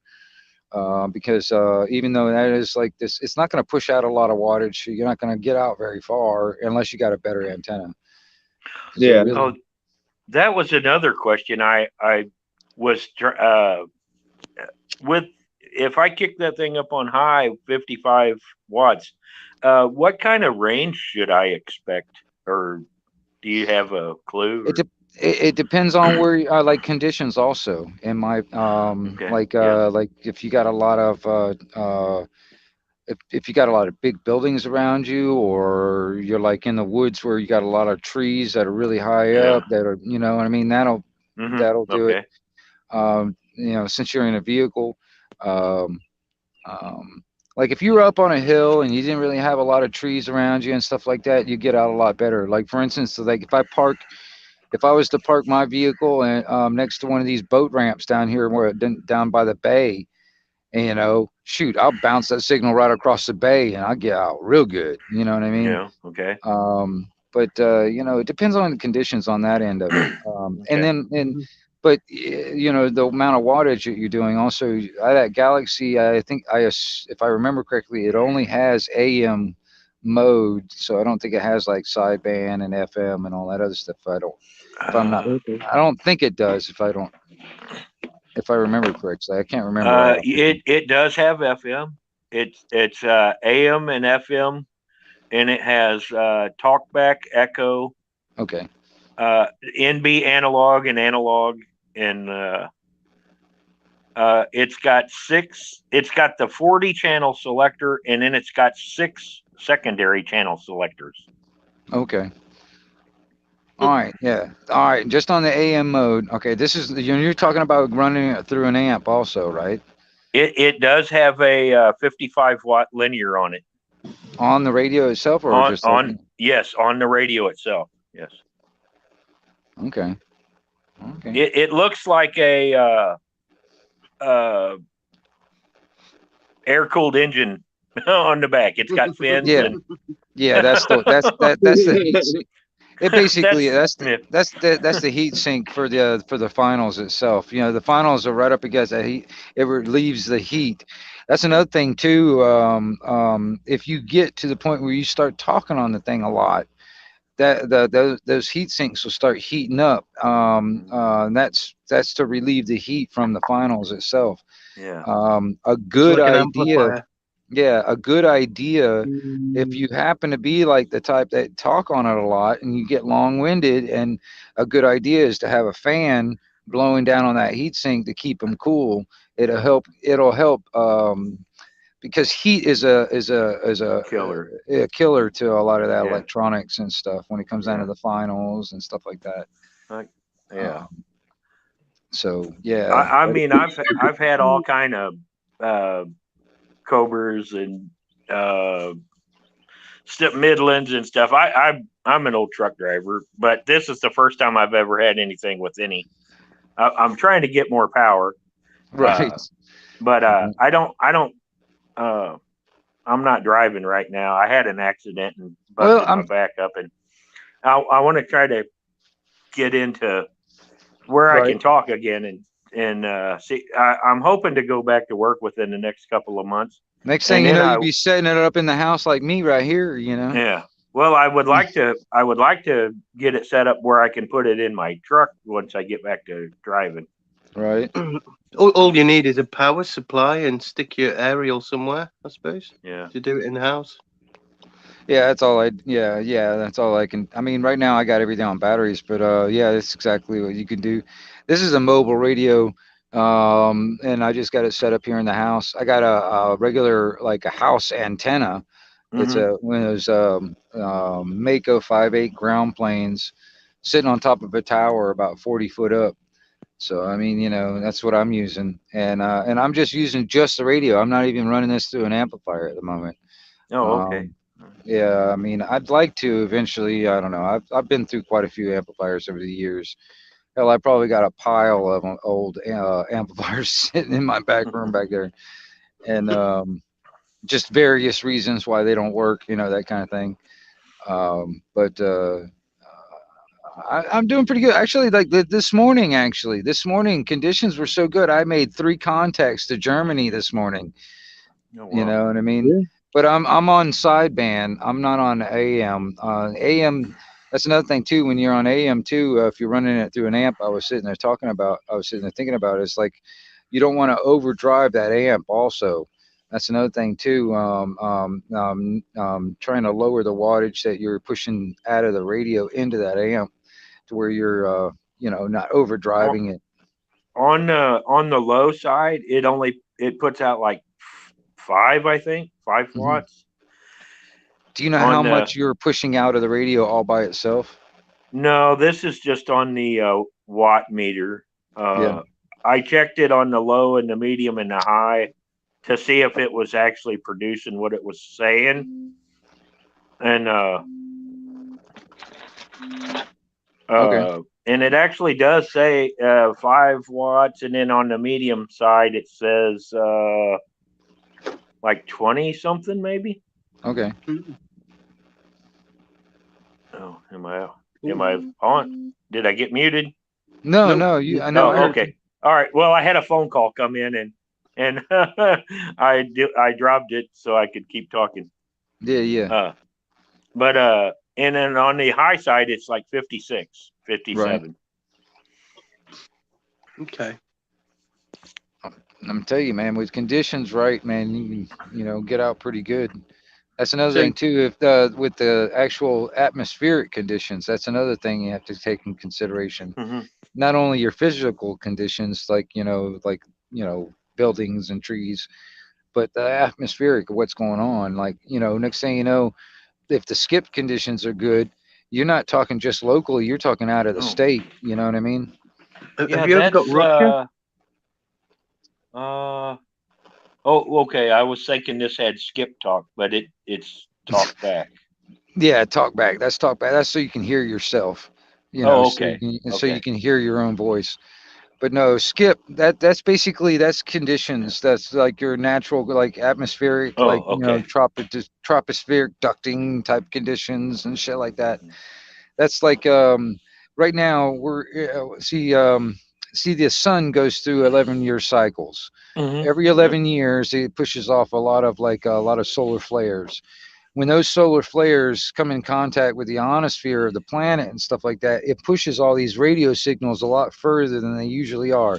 That's skipping across. That's basically skipping Oh. across the planet. Yeah. Basically, that's skip see. talk. All right, that's what I Okay. mean by skip. It's going up into the clouds and then coming right back down somewhere else. Well, maybe yeah, on it just makes it a little bit further, pushes it a little Yeah. further. Yeah. The way those radio signals, like for instance, out of your antenna, what it does is it bounces up to the ionosphere, back down to the ground, back up to the ionosphere, back down. Does this like zigzag motion out, Mhm. kind of like with your antenna, so it's like 360 around. So it looked like a donut expanding out. All right, Okay. that's what it would look like if you were to visualize it. And with the conditions are better, it's just it stretches it out further. You know what I'm I see. saying? Yeah. Because like I was saying, I was like earlier, man. I mean, I had a conversation with a guy in Germany. Like, we weren't. It wasn't like we were next door, but it was pretty Yeah. damn close. But he's in Germany. I'm in I'm- Florida. You know. Yeah. What I mean? I was on top of a clay. I haul clay, and I was on top of a clay pile dumping the clay. I'm in Missouri, by the way. I'm right pretty much in the middle of Missouri. Right. And the radio station went out as I was backing up the hill. And when I got to the top of the hill, the radio station come back in. And it was Quincy, Illinois, which Right. is a couple 100 miles. Right. Yeah, that's So- skip talking. That's skip Yeah. talking. I mean, because otherwise it's more like local, within 100 miles or less. Yeah. That's normally, I mean, that's basically with the type of setup that you're going to be doing. If you got it right where you're, and then when it comes down to like your physical, depending on where you're sitting, dude, you can probably get out to about 100 miles, probably, within 100 miles, I would say. Yeah. Okay. Yeah. You know what I mean? On a general average basis, you know what I mean? I wouldn't expect to go over that unless you're Yeah. starting, unless the atmospheric conditions like skip talking type starts Yeah. working in there, because sometimes that'll work out to the point where you can't even hear your locals, and all you hear is like states away. You know what I Okay. mean? Yeah. Sometimes that Uh, happens. Yeah. See, I never drive more than 100 miles. I'm always within a 60-mile radius of my home base. So, Right. yeah. Are you married or anything like that? No. Oh. I've been divorced. My children are grown up, and Because I was going to say, it's like anybody at the house, they can put a base station at the house and keep in contact with you while you're out on the road. yeah. You know, I mean, it's always an option in my mind. You know, it's like I'd use it every day talking to like locals or skipping to talking to outside of my area, and I do it all the time. I'm like, but uh, you know, if it got down to the point where the cell networks went down, it's like um, it's another technology that is very still useful, still works good. Would I'm just throwing stuff out, but would you be willing to do the research? And if I sent my radio to you, would you be willing to fix it for me? Oh, I'm not really kind of a tech type of guy Yeah. when it Oh, comes down to okay. like fixing All right. actual. I dabble around with my own stuff. You know what I mean? But I, I can, like, let's see here. Here, I'll leave my email, and you can let's see here. Okay. I'll put it in the Yeah. private chat now. Think about it. Okay. Yeah. I found you on. I was on David Divine. I'm on Discord with Oh, David, right on. and yeah, I come across your channel over there, and I seen you was live, and I was like, oh, just the people I need to talk Right. to. Me and David do a show on Saturday and Thursday, live show, and I do a show on Tuesday. So, yeah. Well, Okay. I popped up mostly because the skip conditions was going on the radio, and it's actually still somewhat out there. It's just a lot of noise right now, but Oh, okay. Yeah. this is my home channel. It's channel 38 on the CB, but it's on lower sideband. I'm not on AM. This is what I just monitor mostly. But like even like if I was to go over on channel, what was it channel 19 and move over to AM mode, go down to 19 for instance, and which is not much going on over there. But I expanded the frequency range on this. So this is marketed as a 10-meter radio. But I seen you had the counter. That's a counter? Yeah, well, it's just a frequency. It's not a counter. It's just a display basically. It shows me what frequency. Like channel 19 is frequency 27.3 985 or 185. Yeah, it just shows me what frequency I'm on, and like for instance, if I happen to move, to move like up and down, like using my clarifier. Okay. Oh, okay. All right, I see. You can fine tune the radio station. Yeah. I mean, especially on sideband, it's a lot more touchier because you can definitely tell when somebody's off frequency. If they're not on that specific frequency, they either sound high pitched or really low pitched. Okay. On AM, you don't really notice it as much, you know what I mean, because it's kind of a broad thing. So you don't notice it as much if they were off just a little bit, you know what I mean? I think I've seen them, like you can add them on. Is that right? What's that? That clarifier. Can you buy just the machine and run it through your antenna or something and add it to your CB or? Well, there is a frequency counter like inline thing that you can find. It's like when you plug it in your coax, you plug in one end of your coax into the frequency, and then from there it goes into your out to your antenna or whatever, and you can have that. It's like an external thing. It's not something you hook up to the radio, Oh, but okay. it's it'd be in line, in line of your coax and stuff like that. Yeah. And it'll show, this just happens to be in the radio all in Yeah. one. Yeah. Yeah. I mean, here is a closer up. I guess I'll give you a better view of it. Yeah. Yeah. Okay. Oh, well. I'm sorry. I didn't mean to come in and take over your channel. No worries. Yeah. I like questions about the yeah. CB I'm stuff just- anyway, because I'm trying to learn how to do this stuff. And, I mean, I'm not. Hey, I've been doing it for a long time. I've been talking on it a long time. I know a little bit here and there. I'm not an expert on any of this stuff. mhm. Like even on tech stuff. I mean, it's just because I've done it a few times. The only reason why I know when it comes down to the modifications of different radios, I've done it over the years. I just can't remember the details. I'd have to go back Yeah, and yeah. look and stuff. And like I said, give this a try. Just give it a try. I'll look through the. Yeah, I'll like look even on and YouTube, see. Yeah. just put on, put in there Galaxy DX33HP frequency modification or frequency expansion mod or something like that. Yeah. Something may pop up, and a lot of times, I'm gonna tell you something. If it's nothing but a jumper wire, you can do this yourself. You don't have to send it out.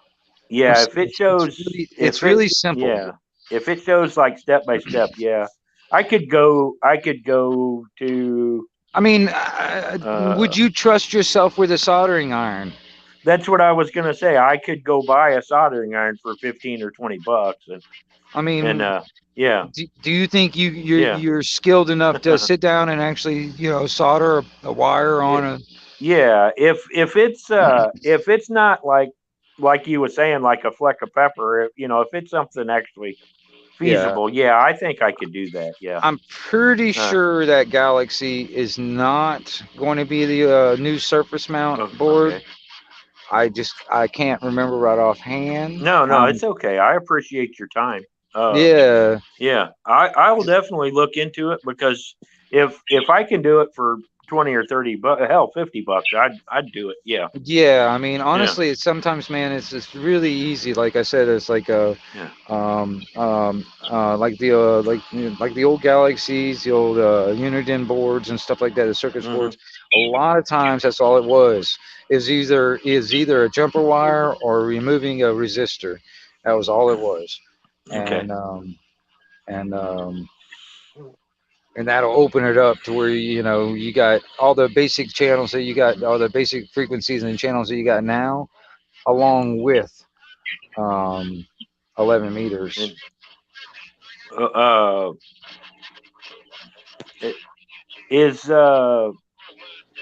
You say lower sideband? Is that like FM, or is that? Well, see, AM and FM are just different modes. All right. Yeah. The amplitude, all right, and sideband is just happens to be another mode. Okay. All right. Yeah. Like, okay. All right. Let me turn this down. All right. AM is amplitude modulation. FM it means frequency modulation. Yeah. All right. AM is comprised of a carrier wave and upper and lower sideband. All right, the upper and lower sideband is actually what the modulation rides on, and the carrier wave is that dead key. Do you know what I mean by when I say dead key? When you key the mic, right? Dead key. Yeah. That dead key. That's your carrier wave. That's what pushes the modulation out. Okay. All right. Well, your radio doesn't have it, but if you had a radio that had sideband on it, it actually separates the upper and lower sideband away from the carrier wave altogether. So you're using nothing but modulation. You're not even using a dead key or a carrier wave. Okay. That's the only difference. It just separates it, because on AM it's got upper and lower sideband that rides that carrier wave. You're just eliminating the carrier wave altogether when you're just using purely sideband. Okay. But I use sideband majority of the time simply because I'm not running a lot of wattage. And on AM, sometimes for a lot of these guys around here, some of these old timers around here, they're always pushing all this damn freaking 4 or 5 kilowatts of freaking power or whatever. You know what I mean? They're always wanting to be the loudest guy on the block. So it's Yeah. sometimes it's kind of hard to get out because you got all these freaking loud guys out there. Yeah. You know what I mean? Sideband, I can get out a little further. We're using less wattage. You know, sometimes it's a little quieter. You know what I mean? A lot of the older guys around here still talk AM. They don't really use sideband. You know what I mean? So that's another thing too. I mean, you know, but there's still a lot of people all over the world that are talking on the radio, man. And it's still, it's, I'm trying to bring it back popularity. Yeah. You know? Because I mean, go ahead. Yeah. Yeah. We use them in the mines. To let the trucks and the loaders and everything know what's going on. Right. So, but like I said, they're just little Cobra 29s and stuff like that. Mm-hmm. Right. Right. They're about sometimes 3-4 miles, maybe. You know, right? Yeah. It depends on, like I said, it depends on what you're in. You know, it depends on what your conditions, like your physical conditions and your atmospheric and all that kind of stuff. Yeah. It depends on what's happening and where you're in. Because I mean, I hear a lot of the dump truck drivers, the log haulers around here, because we got a lot of road works going on, a lot of timbering going on. You know, so they're all over the place. You know, you get on certain channels and stuff, certain times of the day. You know what I mean? You know. I never use the coax that's in the truck. I always put a external mirror mount and run my own antenna because the coax in the truck sucks for some reason. Well, it's not rated for what the amount of wattage that you're trying to do anyway. Well, no, this is just on the little Cobra CBs. And yeah, I know. Yeah. But the reason I don't like it is because it's a 1-2. Yeah. They all got dual antennas on them. And for some reason, I don't know. It just seems if I put my mirror mount on, I get better reception. I can hear better. I can send better. I'm always louder than everybody else, and I don't have nothing but a stock radio. I apologize. I'm sorry. Yeah. No worries, man. No worries to me, man. Yeah. You know, to me, to me, something like I said, it's like I use this thing every day anyway, so it's you know, it's not a big deal to me anyway. Yeah. I talk about this kind of thing all the time anyway with everybody else that's on the radio. This thing is like you know, here, let's see here. Let me give you a little walk around, I guess. At the moment, the way I got this thing set up, you know, this is my meter that I got here, just showing my power and all that stuff. Got it set up, and here, walk out here.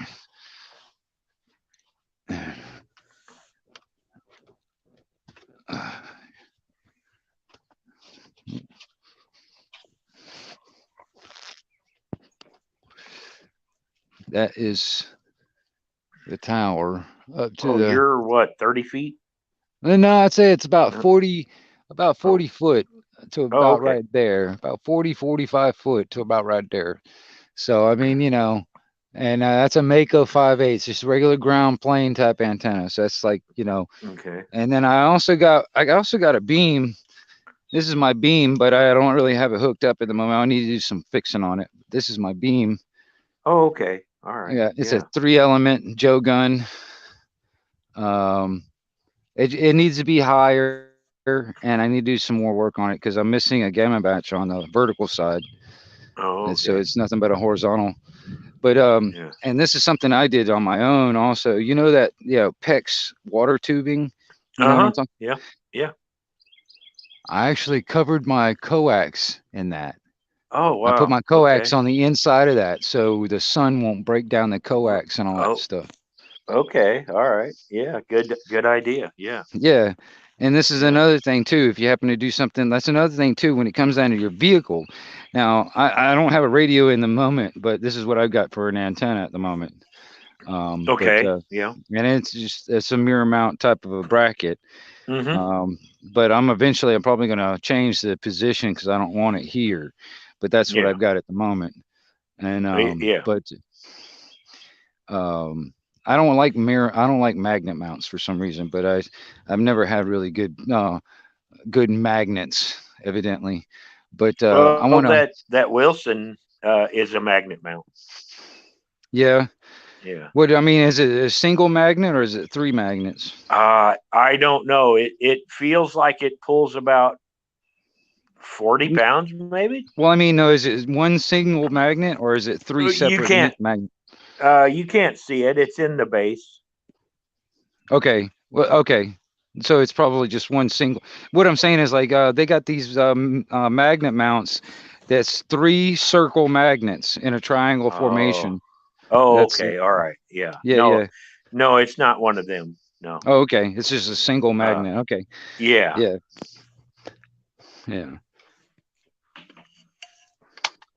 But there's what I want to do eventually is I want to put a different bumper, like kind of like one of those big pusher type bumper type of stuff on the front end. Yeah. Not necessarily. I don't really need like a winch or anything, but something like that that I could put a winch on if I wanted to. But that's where I want to mount my antenna. Yeah. I want to put it right up front, right in the middle, right up front, and instead of in the back, in the back or anything like that. Yeah. That's another thing too for me personally. See, that's another thing too when it comes down to the radio waves. I get into that, the whole nerdy part of it. I mean, I don't know a lot of it by memory, but the stuff that I learned over the years is like, for instance, like where you mount your antenna on your vehicle affects like which direction you're going to hear more or whatever. Yeah. And that's why I asked you if you got yours like dead center or not. Yeah, it's up top and there's nothing on the outside of it. There's no other antennas or nothing to reflect off of. Right on. Yeah. So why are you saying you're not getting out? Are you just not being able to talk to me? Yeah, I don't know. Yeah, I've never received any transmissions or over. And it's probably because I'm not on the right frequency. And I've always thought that. I've always thought, well, there's something in it that's not letting it be a CB radio. And it's because of it's not a CB radio. Right. Well, yeah. I mean, if it's brand new and it's marketed as a 10-meter radio, that's where your frequency is. You know what I mean? That's what you're getting. You're getting ham frequencies, 10-meter 10-meter ham bands. Yeah. You know what I mean? Because, like, for instance, this one, it's like I said, it's 10-meter ham band marketed as brand new. So you got to mod it. So now I think I got all of 10 meters. I've got all of 11 meters, and I think I got, if not all of it, I've got most of 12 meters. Oh, wow. So, like, I mean, I can go. This is another thing too. I mean, if you do all that, most likely you'll probably get into like the free band part of it, which is like the 40 channel block that is just above channel 40. And then there's a 40 channel block just below channel 1 on the CB band. That's like the free band in a sense. You know what I mean? Okay. Yeah. That's like the in between before you get into the 10-meter ham band or the 10 to 12-meter ham bands and shit. Okay. But that's the thing. It's like this one thing is like if you got only 10 meters in that thing, unless you happen to hear a ham operator sitting out there talking, you probably won't hear anybody. Yeah. But even then it's like, there are, like I said, if you look up like just even on YouTube, most likely you probably have a good AMO and look through them. There's probably, I'd have to look myself because it's been a while since I've even messed with a Galaxy in a while. Me personally, man, I've moved away from like Galaxies. I've moved away from a lot of that older stuff, man, I kind of like ended up looking into these high-end 10-meter radios and stuff like that I can mod, because I just like I like the circuitry in it. It's a little bit, I don't know. It's just smaller now. That's the only problem. My eyes are not as good. My hand's not as steady. Yeah. Oh, I hear you. I'm in the same boat. I got to wear my readers now, cheaters, I call them, and I can see good far away, but up close up, I got to have some kind of a extra help. Me too. You know what I mean? A magnifying glass with a readers. You know what I mean? I got magnifying glasses myself. I'm telling you, it's getting bad. It seems like the more I use these readers, the worse my eyes get. It seems like it. Yeah. Because I get used to it. Next thing you know, I need to up the power a little bit more. Yeah. But because I like to tinker around that stuff myself. I'm not a tech. I mean, I'm good enough to be dangerous. Yeah. I mean, I like mess around with. I like to mess around with my own stuff. I like to try and fix and modify my own stuff. But I wouldn't trust myself with somebody else's stuff. I wouldn't want to mess somebody else's stuff up. Oh, I know. I understand. That's what I was saying. It's like, I mean, there's different information out there, and depending on what you're comfortable, your skill level, comfortable, or whatever, you might be able to do it your damn self pretty damn easy, most likely. And then you'll know a little bit more about your own radio. You know what I mean? Yeah. I feel the same way. I work on my own cars, but I don't work on nobody else's. Right. Yeah. I don't know. I don't like working on other people's stuff either, man. I don't even really like working on mine too much. That reminds me. I'm supposed to be. I need to work on mine today. Now I think about it. Yeah. But yeah. Thank you for reminding me of that, because I just looked at the clock. Oh crap. But anyway, yeah. But I'll copy your link in the private chat, and and we'll talk. I appreciate all your time. Yeah, no worries. And like I said, I mean, I can't remember where it is, but it's somewhere in my videos and stuff. I did a few things, man, where I went around and I showed off a few things that I like, how I got my battery set up and blah blah blah. I don't know, but that's just here at the house. Eventually, man, I'm trying to save up some money, because I want to get a specific radio that I want to put in the vehicle. Yeah. And maybe when I get that, actually, man, I'll actually do a video of me putting it in there and stuff and getting everything set up. Because I don't know. I'm smart enough. I could take a like an external lighter plug, and I could cut the end off of it and put alligator clamps on it, clamp it to a battery. Right. I mean, I'm smart enough. I'm pretty sure I can figure that out. Because I have ran lighter plugs on CB radios before in the trucks, because the power sources had went bad, right, and stuff like that. So I'm not. Now, do you have to, like, for instance, on that one you're talking about putting in the truck and stuff, are you having to pull that thing out every time you get out of the truck, or is it something you can leave in there? No, I drive the same truck. Oh, every day. Yeah. Okay. Yeah. Because I was going to say, either alligator clips, that's not the best way, but if you were going to go the route where you had to pull it in and out, I'd rig up some kind of like what do you call it, like those speed connectors or whatever, those what do we call them? RCA jacks. Something like that, you know what I mean? But so like if you had to pull it out all the time and all that stuff, that'd be a better route instead of because alligator clips are okay. They just sometimes they don't always get at the best contact. That's the only thing about them. But anyway.